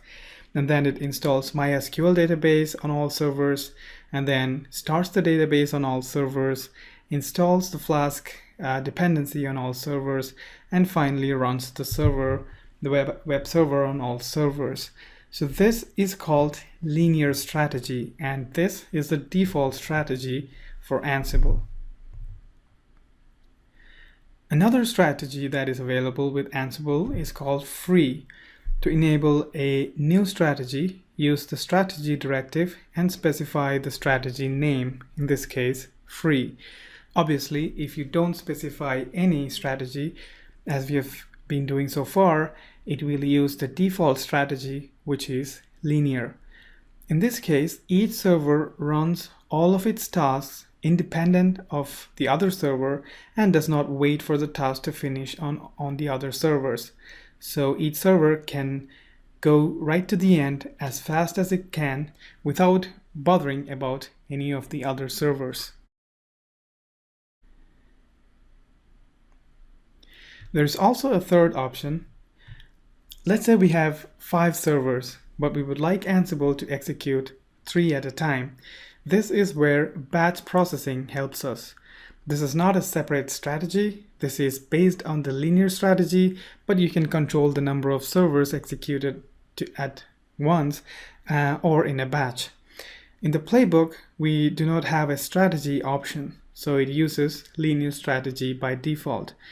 But there is a new option called serial where you can specify how many servers you would like to process together. In this case, I specify 3. So Ansible runs tasks on 3 servers first, and then once that finishes, Ansible proceeds to run tasks on the next batch. It is important to note that you can create your own custom strategy by developing a strategy plugin yourself. In a later lecture, we'll look at how to develop custom plugins and custom strategy, etc. Now, there are a few other options available to create such kind of a serial behavior. In this case, I specified 3, which is why it ran on the first 3 servers, and then it ran on the remaining 3. In this case, there are only 2, so it just ran on the remaining 2 servers. But there are additional options available, such as using a percentage. So if you say 30% instead of 3, then it'll run on 30% of all the servers. So how many servers can Ansible talk to at a time? In the previous example, what if you had 100 servers and wished to run this playbook across all of them at the same time? Will Ansible run the playbook on all 100 servers at the same time? No, it won't unless you specify explicitly. Ansible uses parallel processes or forks to communicate with remote hosts. By default, Ansible can create 5 forks at a time, and this is defined in the Ansible configuration file, ansible.cfg. This means that even if you try to run this playbook against 100 hosts, Ansible will only run across 5 at a time. You could increase this value in the configuration file to as much as you like, provided you ensure you have sufficient CPU resources and network bandwidth for this operation. Head over to the exercises section and practice using strategies. Hello and welcome to this lecture. My name is Mumshad Manambeth and we're learning advanced Ansible topics. In this lecture, we will be talking about error handling in Ansible playbooks. In the previous lecture, we looked at strategies and we saw the flow of tasks execution in Ansible. Let us look at what happens when tasks fail. In the case of a single server, we saw previously that Ansible executes each task against the server until all of them are complete. Let's go back and see what happens when it fails at a particular step. For example, if the first 2 tasks complete successfully and the third task fails, it just fails at that point and exits the playbook. It's straightforward for a single server scenario. But let's see what happens when there are multiple servers involved. In this case, I'm running the playbook against 3 separate servers. When I start the playbook, it completes installing dependencies on all servers and then proceeds to installing MySQL on all servers. Once that is complete, it tries to start the database, but one of the servers failed at starting the database. So what happens is Ansible takes that server out of the list and continues to execute the remainder of the tasks across the other healthy and available servers. Ansible will make an attempt to complete as many servers as possible. This is the default behavior. In case we would like it to be consistent and want Ansible to stop the execution of playbook when one of the servers fail, add an option called any errors fatal and set its value to true on the play. This way, if any task fail on one server, Ansible stops the execution of the play altogether and exits.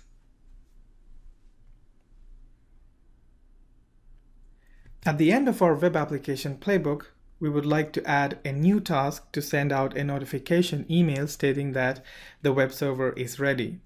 We use the mail module to send out an email to our team with the subject and body. In this case, we're sending an email to devops@corp.com with a subject that server is deployed and a very simple body. However, this is not a critical requirement and our SMTP server is not very stable. So we really don't care if this task completes successfully or not.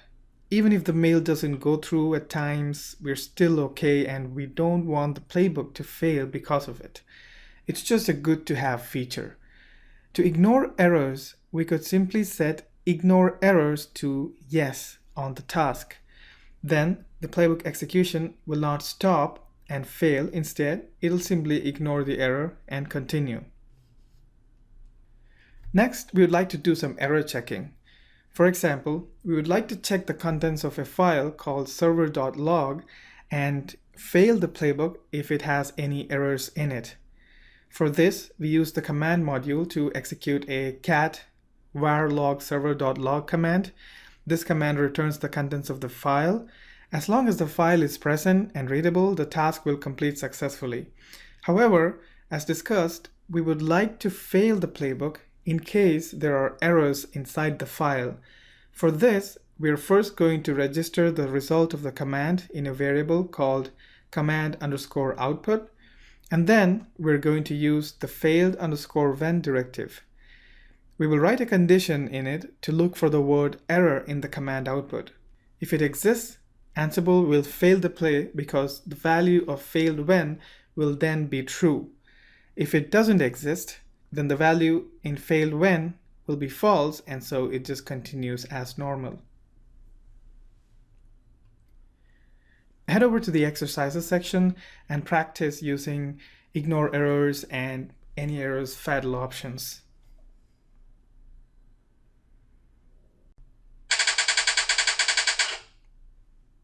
Hello and welcome to this lecture. My name is Mumshad Manambeth and we're learning advanced Ansible topics. In this lecture, we'll be talking about Jinja 2 templating. So what exactly is templating?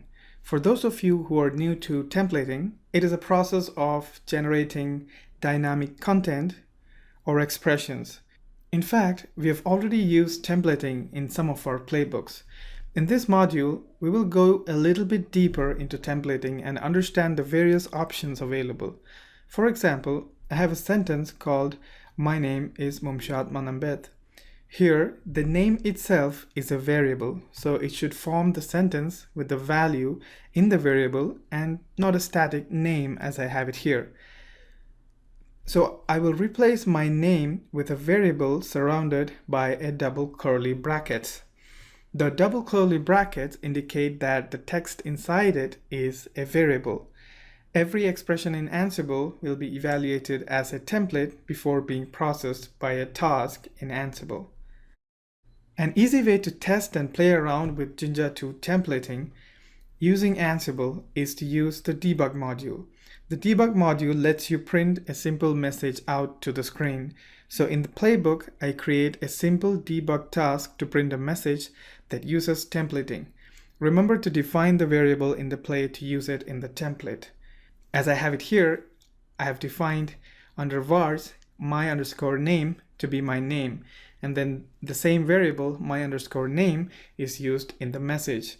If you hadn't defined the name under vars, then you'll actually get an error message. Ansible will exit with an error message saying that my name is not defined. So ensure that you always define the variables before using them. So what exactly is the double curly brackets? It is a Jinja 2 template. If you Google Jinja 2 online, you will see that it is a full-featured template engine for Python. It is beautiful and powerful and has a wide range of features. So it's not something specific to Ansible. It's a generic template engine used for various different purposes, and it happens to be the Ansible's choice to be used internally for templating. In the Ansible documentation page, you can see a lot of examples on using Jinja 2 templating. We will look at some of those and practice using some of those. We know already that the simple and easy use case is to substitute parts of a string with a value from a variable. In this case, the name is and my underscore name has the actual name Bond in it, which is why it returns the name is Bond. Let's look at a few more options available. What if we want the name to be in uppercase? We could simply append the keyword upper to a variable separated by the pipe character. This way, the value in the variable will be converted to uppercase. Similarly, we have lower to convert it to a lowercase and title to convert a string to title case. These are called filters. The keywords upper, lower, and title that you see here are called filters. There are a lot of other filters available. We will go through a few more of these. You can use replace to replace a character or part of a string to something else. In this case, we're going to replace the name Bond with Born. Like we discussed before, if you don't declare the value of a variable, the playbook will fail with a message that it is undefined. Now, if you don't want the playbook to fail, instead use default value for a variable if it's not defined, then you could use the default filter. For example, if you hadn't defined the first name explicitly to a value, if you use the default filter to set a value, it will use the value and not fail. If you had defined a value instead, then it will use that. Let's look at some list and set based filters. For example, let's say we have 3 numbers in an array, as you can see here between the brackets 1, 2, and 3. That is a set or an array.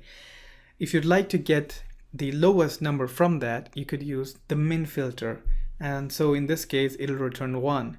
Similarly, you could use the max filter to get the highest number. In this case, it happens to be 3. In case you have an array like this where you have duplicate values in the array, for example, 1, 2, 3, and 2, so 2 is a duplicate. If you'd like to get the unique items from the array, then you could use unique keyword. So in this case, it returns 1, 2, and 3. Similarly, let's say you have 2 separate arrays, 1, 2, 3, 4 on one side, and 4 and 5 on another side. And if you'd like to get the unique values across both the arrays, then you could use the union filter. And so in this case, it's going to return 1, 2, 3, 4, and 5. Similarly, if you'd like to find the common items in 2 separate arrays, then you could use the intersect filter, and it's going to return 4 in this case because 4 is present both in the first array and in the second array. If you'd like to generate a random number from 0 to 100, you could use the random filter, and it'll return a random number anywhere from 0 to 100. As you can see here, 100 is the input for the random filter. If you'd like it to be between 0 and 1000, then you could just change 100 to 1000. Here's another filter called join. Let's say I have an array of words. In this case, the, name, is, and bond are all separate words in an array, and I'd like to join those words to form a single sentence. I could use the join filter, and I need to pass in a separator. In this case, it happens to be space. So it returns a sentence with the words joined together with space. Let's look at some file-related filters. To get the file name from a full path, for example, /etc/host is a path, and if I'd like to retrieve only the file name from it, I could use the base name filter and it'll return hosts.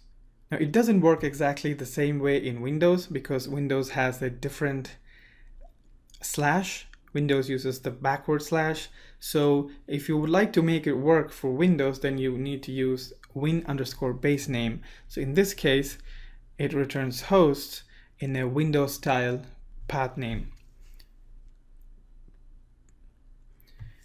Next, I have a use case where I'd like to get the drive letter from a given path. For that, I could use win_split drive.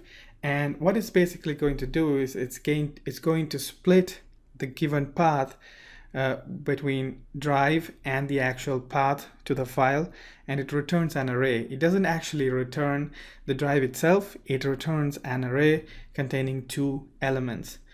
Now, what if we want to retrieve the first element in the returning array? What we could do is we could append or chain another filter called first to the output that we just got. So this is something new.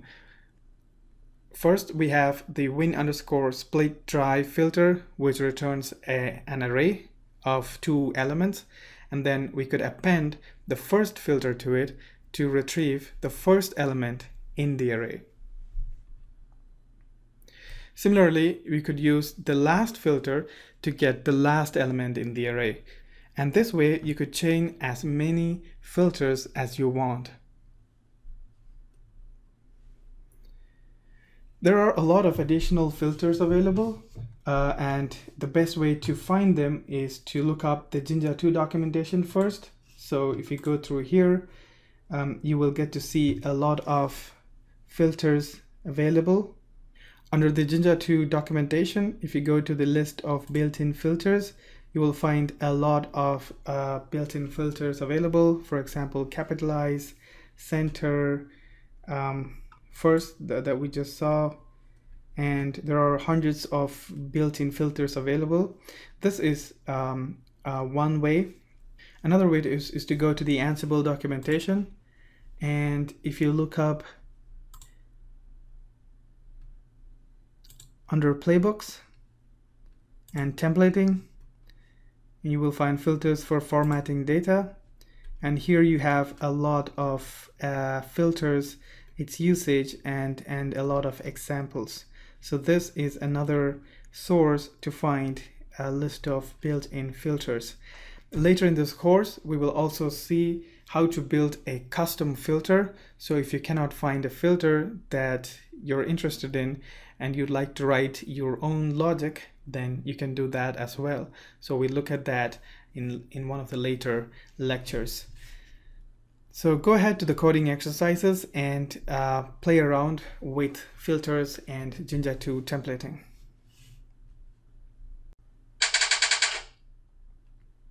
Hello and welcome to this lecture. My name is Momshad Manambeth and we are learning advanced Ansible topics. In this lecture, we will be talking about lookups.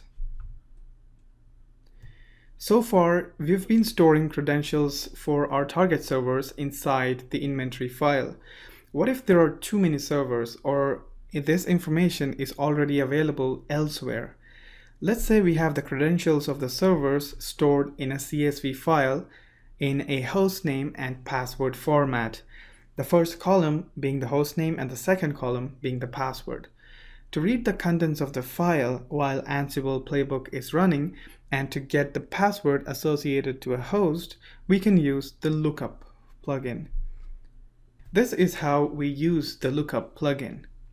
For example, in this case, the first argument that we pass to the lookup plugin is the type of the file, which happens to be CSV file in this case. There are a number of other options available that we'll see in a bit. Then comes the value to look up. For example, here we'd like to look up information about the server target1, followed by the file we are looking at. For example, in this case, the file is stored under the temp directory and it's called credentials.csv. And finally, the delimiter, which happens to be comma in this case because it's a CSV file. If you have a file which uses another separator, maybe like a semicolon or something, then you could specify that here. So this same lookup plugin for CSV file supports multiple other character separated file formats as well. In this case, this whole function or plugin is going to return the password from the CSV file. There are a few other lookup plugins available, such as INI, DNS, MongoDB, etc. Information about this can be seen in the Ansible documentation page under Playbook Special Topics and Lookups. So if you go to Lookups, you will be able to see the different lookups available, such as the CSV is what we just looked at. Then you have the INI file, CredStash, DNS, MongoDB, etc. And here you can see examples of each of these.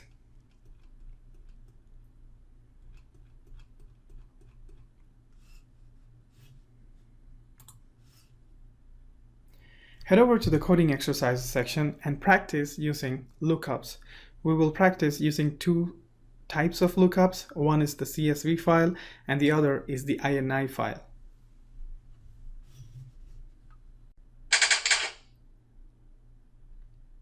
Hello and welcome to this lecture. My name is Mumshad Manambeth and we are learning advanced Ansible topics. In this lecture, we'll be looking at Vault. We've been storing the credentials used to connect to the target servers in a plain text format so far. Storing passwords and other confidential information in plain text format is obviously not a best practice. Ansible Vault helps us store this data in an encrypted format. There are multiple ways to use Ansible Vault. Since we already have an inventory file, we will simply try to encrypt the current inventory file itself. To do this, use the Ansible Vault command and run the Ansible Vault encrypt inventory.txt command. When this is run, you're asked for a new Vault password, and on entering the Vault password, the file is encrypted. Now, the contents of the file look like this. If we were to run the playbook now, we will get an error like this. It reads, attempted to read inventory.txt as INI file, decryption failed on inventory.txt. Well, what it means is basically Ansible playbook was not able to decrypt the file. If you're using any encrypted file like this in our Ansible project, then we must append the option Ask Vault Pass so that Ansible asks us for the Vault password. On entering the same password we used while encrypting the file, the playbook now runs. Instead of prompting for the Vault password, you could have the Vault password stored in a file and have that file passed in as a value to -vault password file option. So as you can see here, I now have a -vault -password -file option, and I'm passing in the location of a file, a txt file in this case called vault_pass.txt, which has the password stored in it. Now you must be thinking, what about the security of that file? Is it okay to store the Vault password itself in a plain text file? No, it's not. So a third option is to pass in a Python script instead of a Vault pass file. If you look at this command now, the file name is changed, and notice the .py extension on the Vault pass file. What I'm doing here is, instead of passing in a password stored in a plain text format, I'm passing in a script which will in turn get the password through a program and pass it on to Ansible for it to run the playbook. This script could be any program that you might have written that retrieves the Vault password from a secure location. To view the contents of an encrypted file, you could use the Ansible Vault view command. To create an encrypted file, use the Ansible Vault create command. Ansible Vault is only used in command line and nothing to be done in playbooks, so we really don't have any coding exercises for it.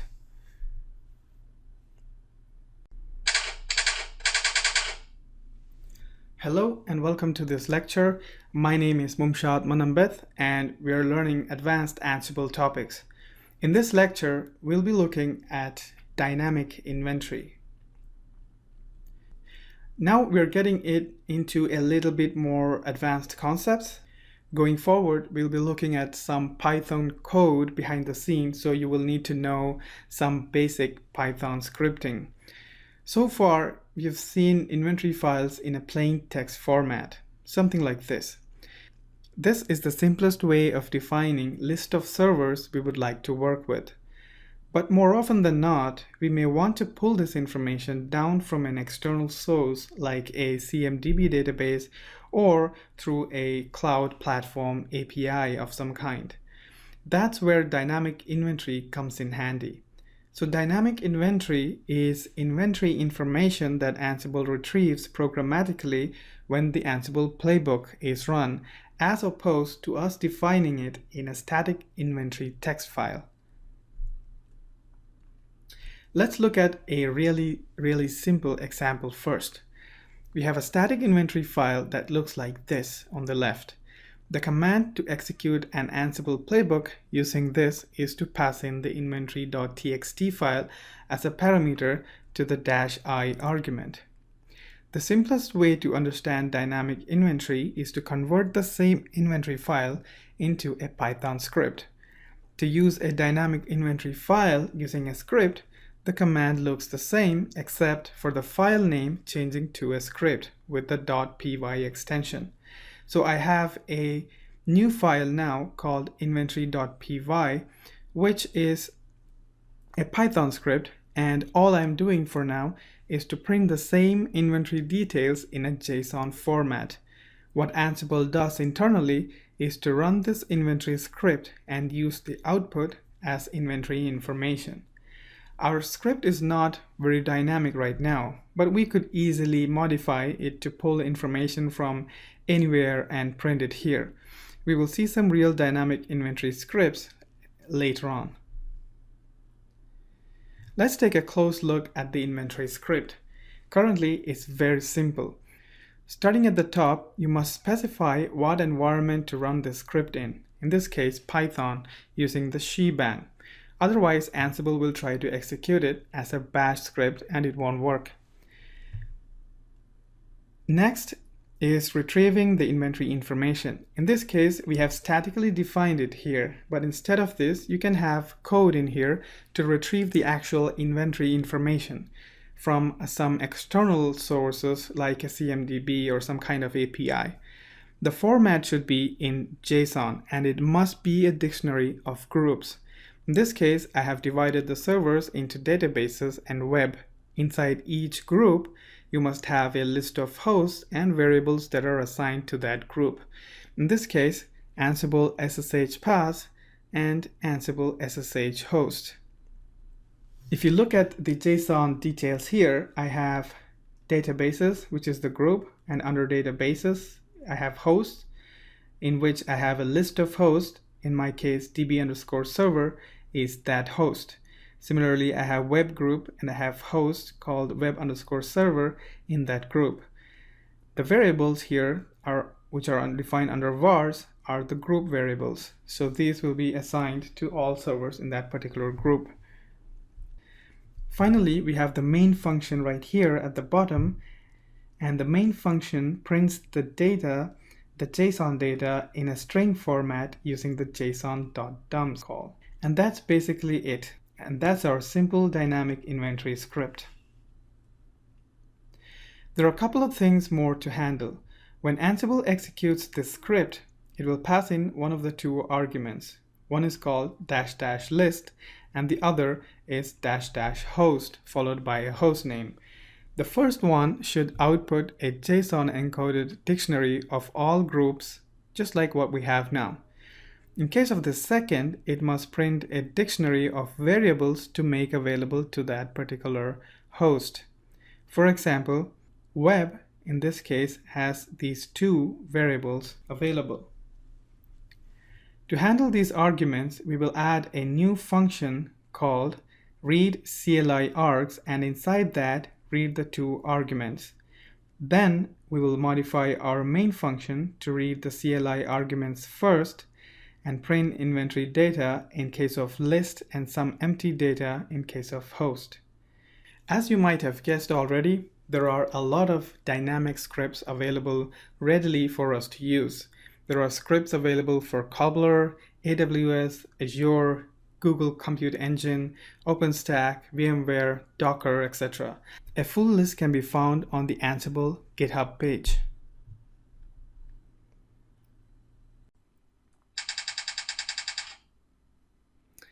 Hello and welcome to this lecture. My name is Mumshad Manambeth and we are learning advanced Ansible topics.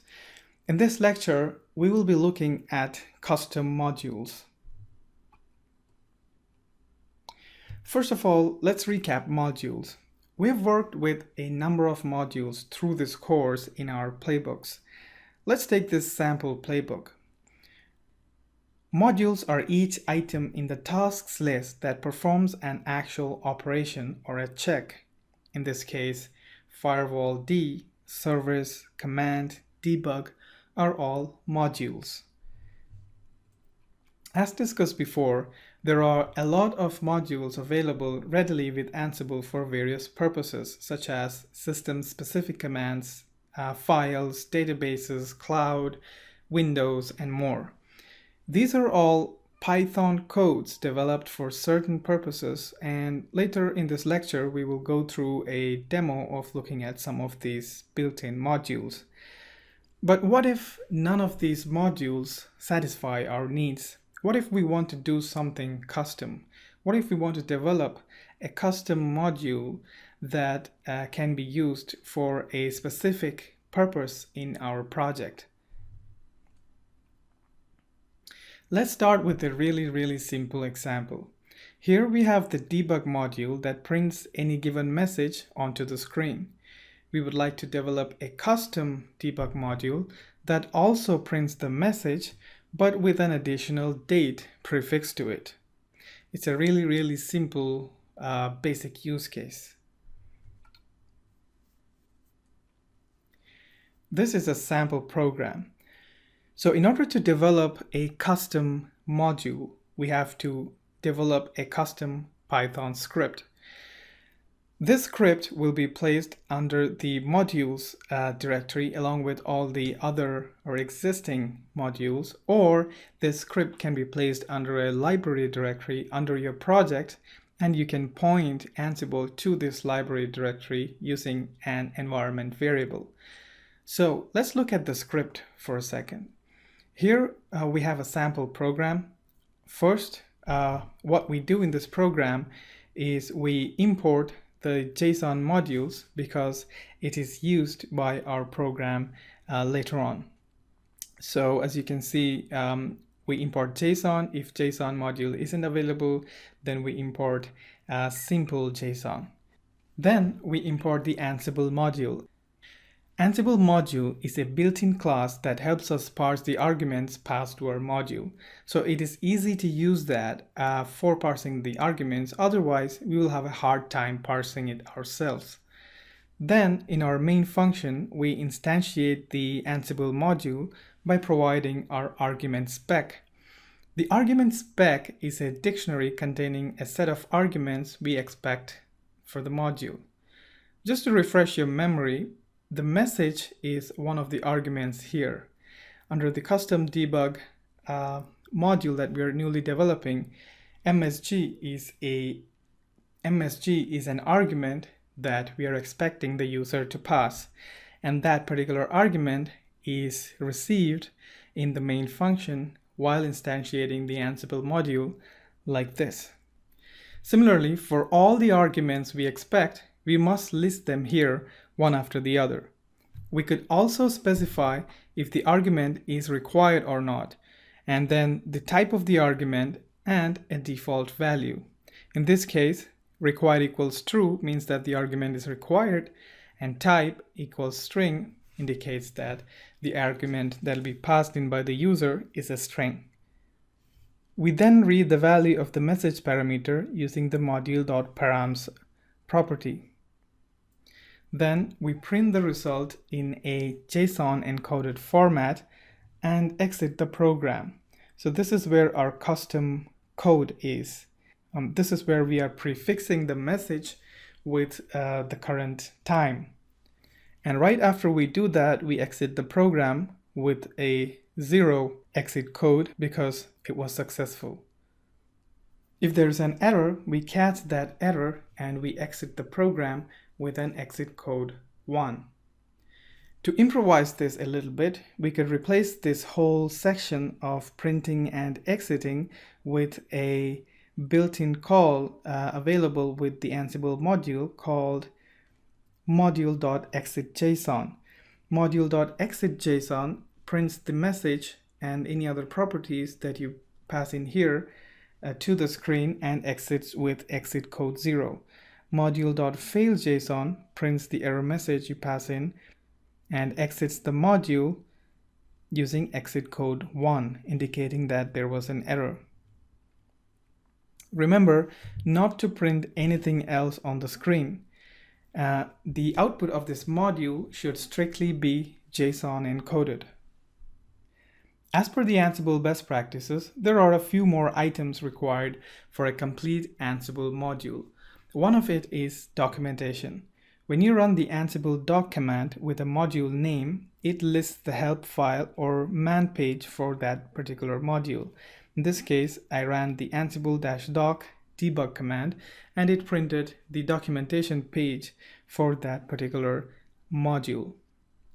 It contains a description of the module, what it does, and what parameters can be passed to it. This documentation is generated from a documentation block in the module code. In the module code, before the main function, you could create a documentation block like this.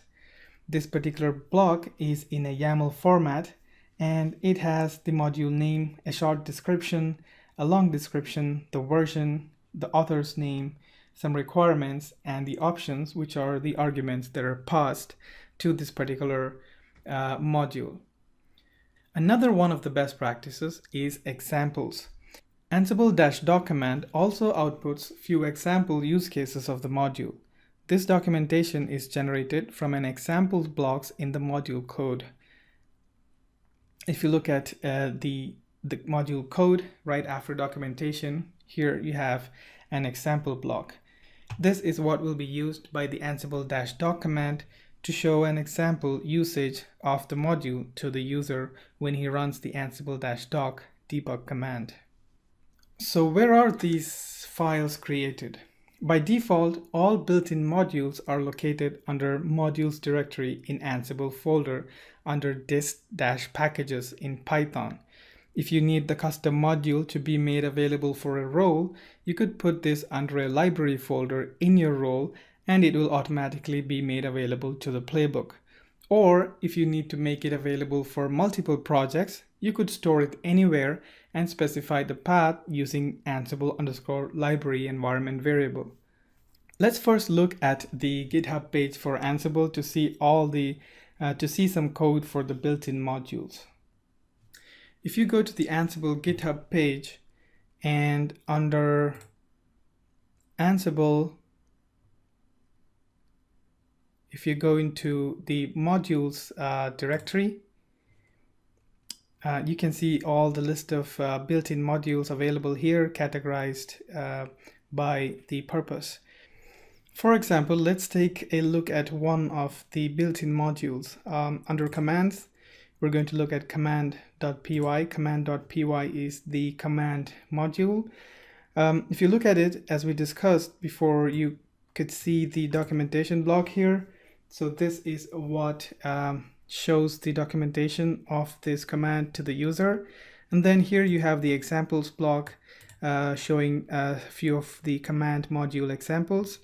And then this is where the actual code is. So as we know, in the main function, this is where the Ansible module gets initiated, and these are the parameters. So as we know that the command module has these few parameters, and you can see the values for that. So then the parameters, the value from the parameters are retrieved here using the module.params dictionary, and then you have all the logic here. You can see that if there's a problem, module.fail.json fails. For example, if there's no command given, then the module.fail.json exits the module execution with the particular return code. Similarly, you can see more details about the command execution in this code. So you might be thinking it's a bit difficult to put together this documentation, the examples, and the arguments, and then specifying the Ansible module, the argument parser this way, etc. But I do have an easy way for you.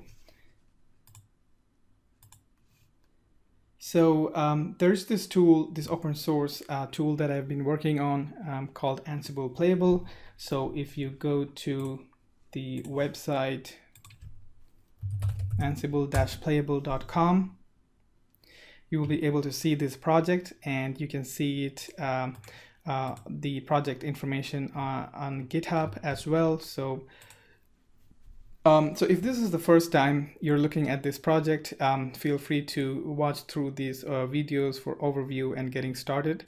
And so this is basically a project, a UI for Ansible, which will help you develop Ansible playbooks and run them and test them easily. Now, the reason I'm talking about this particular tool here is to demo how to create a custom module using this tool, because it's really easy to do that. So if you go to, well, basically, if you log in first, and if you go to the modules section right here, you will be able to see, I'll show you a quick demo on how to develop a custom module. So you basically click on new module to create a new module. As soon as you click on the new module button, you get this form where you can fill out all the information. And on the right, you can actually see a template for a custom module. So whatever we discussed, importing the JSON at the top, and then you have the documentation block, and then you have examples block, and then you have the main function with the parameters. So I'm just going to show you how it works. So let's say our custom module is called custom debug.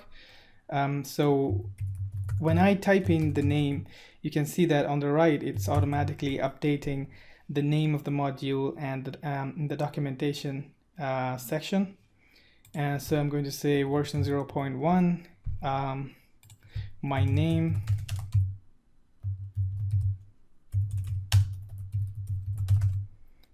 and then a short description. This is a custom debug module, and a long description, prints message with timestamp, and then any notes or requirements that you might need. And then this is where you put in the parameter. So currently, as you can see on the right, it just has one parameter. You can see the dictionary information right here. Let's say you put in a parameter, custom parameter like this. The parameter that we had was MSG for message. And when you see, as soon as you type in the information about your parameter, you can see it automatically update in the module on the right. Similarly, I'm going to say it accepts a string, it is required, and any aliases or choices that you want. Currently, I do not have any alias or choice, so I'm just going to leave it like that. And I'm going to, I can add as more variables if I need. So for example, I'm going to say I add a new variable called var. Is variable, and the type is going to be string. It is not required. It doesn't have a default value, etc. So as you can see here on the right, it automatically creates those parameters. And then this is where your actual code needs to go. Currently, it just prints saying by printing a success message. Instead of that, you could add your logic here. So this is where your logic needs to go. Whatever you are doing needs to go around here. Currently, for now, I'm not going to add anything there. And then click on save, and it saves that custom module.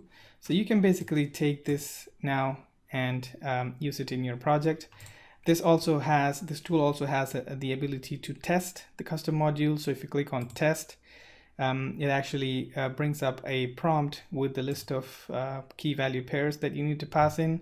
So put in the message or the variables and click on OK, and it'll run. In this case, it's not going to run because the feature has been disabled because it's the public website. It's a demo website, and so if you'd like to run it on your own, you can actually run a copy of this tool locally in your environment, and instructions for that are available here. And then you will be able to run and test your playbooks and custom modules in your environment. So it makes your life really, really easy. Okay, so just one more thing.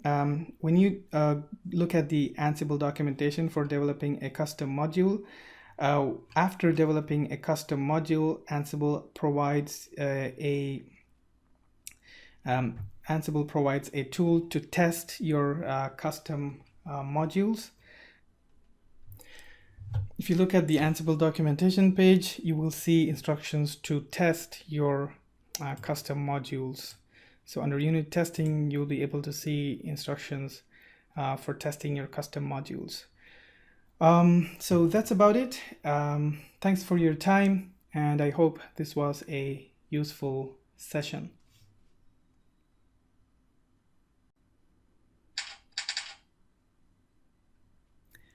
Hello and welcome to this lecture. My name is Mumshad Manambeth, and we are learning advanced Ansible topics. In this lecture, we will be looking at plugins in Ansible. The core Ansible engine uses a variety of plugins to perform various actions. For example, it uses action plugins to invoke modules. It uses connection plugins to establish communication with hosts, filter plugins to manipulate data, lookup plugins to work with data from external sources, such as CSV lookup that we saw earlier, strategy plugins to control flow and execution of play, and callback plugins to handle events or results of execution. There are a number of other plugins as well. This architecture makes Ansible highly extensible, as we could easily create additional custom plugins to suit our needs. Let's look at creating a couple of custom plugins. If you remember what we covered in the Jinja 2 templating chapter before, we covered a number of filters that come built in with Ansible as part of Jinja 2 or otherwise. If none of the above satisfy our needs, we could create our own custom filters. Let's create a simple custom filter that we can use in the playbook to get the average of a list. We have a simple playbook that prints the average of a given list of numbers. Note that average is the filter we need to develop, as it is not available by default in Ansible. To do this, create a simple Python file named average.py and create this piece of code in it. A class named filter module must be created, and that has a filters method that returns a dictionary of filter names and filter functions. In this case, our filter name is average, and our filter function is also average. The filter function accepts a list as input, which is the list called marks passed in here. Then simply calculate the average and return it. So if you look at this code right here, I have a class called filter module and then inside that I have a function called filters, which returns basically a dictionary of keywords and functions. So in this case, I just have a function called average, and so I'm just returning that particular function, and that function accepts a list. So this list is the marks that is here or right here. So this entire list of marks is going to be passed into this particular function, and so that is available here. And I have this really small logic that sums up the list and divides it by the length of the list to get the average, and then it returns that average. When we run the playbook now, we need to remember to set an environment variable called Ansible_filter_plugins and point it to the filter plugins directory. This is how Ansible knows where to find new plugins that you created. Or you could create these plugins, these new plugins along with the default plugins that are available under the Python library folder. But we don't want to mess around with the original source code. We want everything that we do to be in our project, which is why we create a folder called filter_plugins and create this particular file inside that folder. When you run this command, now before running the Ansible playbook, as you can see here, we have set the Ansible filter plugins environment variable to the location, which is filter_plugins folder. And now when I run the Ansible playbook, I can see that it runs and it prints the average of the marks. Now let's talk about callback plugins. Callback plugins is another type of plugins. The output that we usually see from Ansible is a result of the callback plugin. It is a callback plugin that prints the information that you see here in this format on the screen at the end of each task or play execution. This default output is called Skippy. We could change the callback plugin to use JSON instead of printing it in a text format that you see here. For this, you need to set the environment variable called Ansible_stdout_callback, and it will now print the results of the execution in a JSON format, as you can see right here. So what are the use cases of a callback plugin? The callback plugins are not only used to print information out to the screen. You could perform other advanced options such as mail to send errors or notification emails, or to integrate with applications like HipChat by sending status updates during playbook execution, to integrate with other applications like Jabber or Logstash or Slack. The timer callback plugin calculates the execution time and prints it to the console at the end of the execution. So these are a few of the built-in callback plugins available. There's a full list of available callback plugins. If you go to the Ansible source code repository and under the Ansible folder, you will be able to see plugins and callback plugins. And here you can see a list of callback plugins that are available. Now, as we talked before, you could simply look up one of these, and you should be able to develop a custom callback plugin yourself. Probably if you want to integrate with one of your applications, you could easily copy one of these callback plugins and look up what it does and then modify it to create your own callback plugin.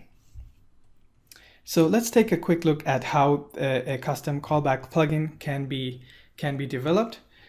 As before, we create a new Python program, and in this case, we create a class named callback module, extending from the callback module default class. Then we override a few methods in the parent class, such as the v2_playbook on task start, and then you have v2 underscore runner on failed, v2 runner on okay, v2 runner on skipped, etc. So what this does is every time a task starts execution, for example, let's say we are installing a web server and we are using the apt or yum module to install a particular package, and as soon as that task starts, this this particular function will be called with information about that task, and within this we could do whatever we want. For example, we could just print out that information, or we could send out an email or make a REST API call to some other interface, etc. Similarly, if the task finishes successfully, then this particular function will be called. If the task finishes and it fails, then this particular function is called. And if the task was skipped for some reason, like for example, we talked about the conditionals where we used the when directive to decide if a particular task has to be run or not. So if a when directive decides that a particular task will not be run and will be skipped, then this particular callback will be called, and you can basically override this function and use it.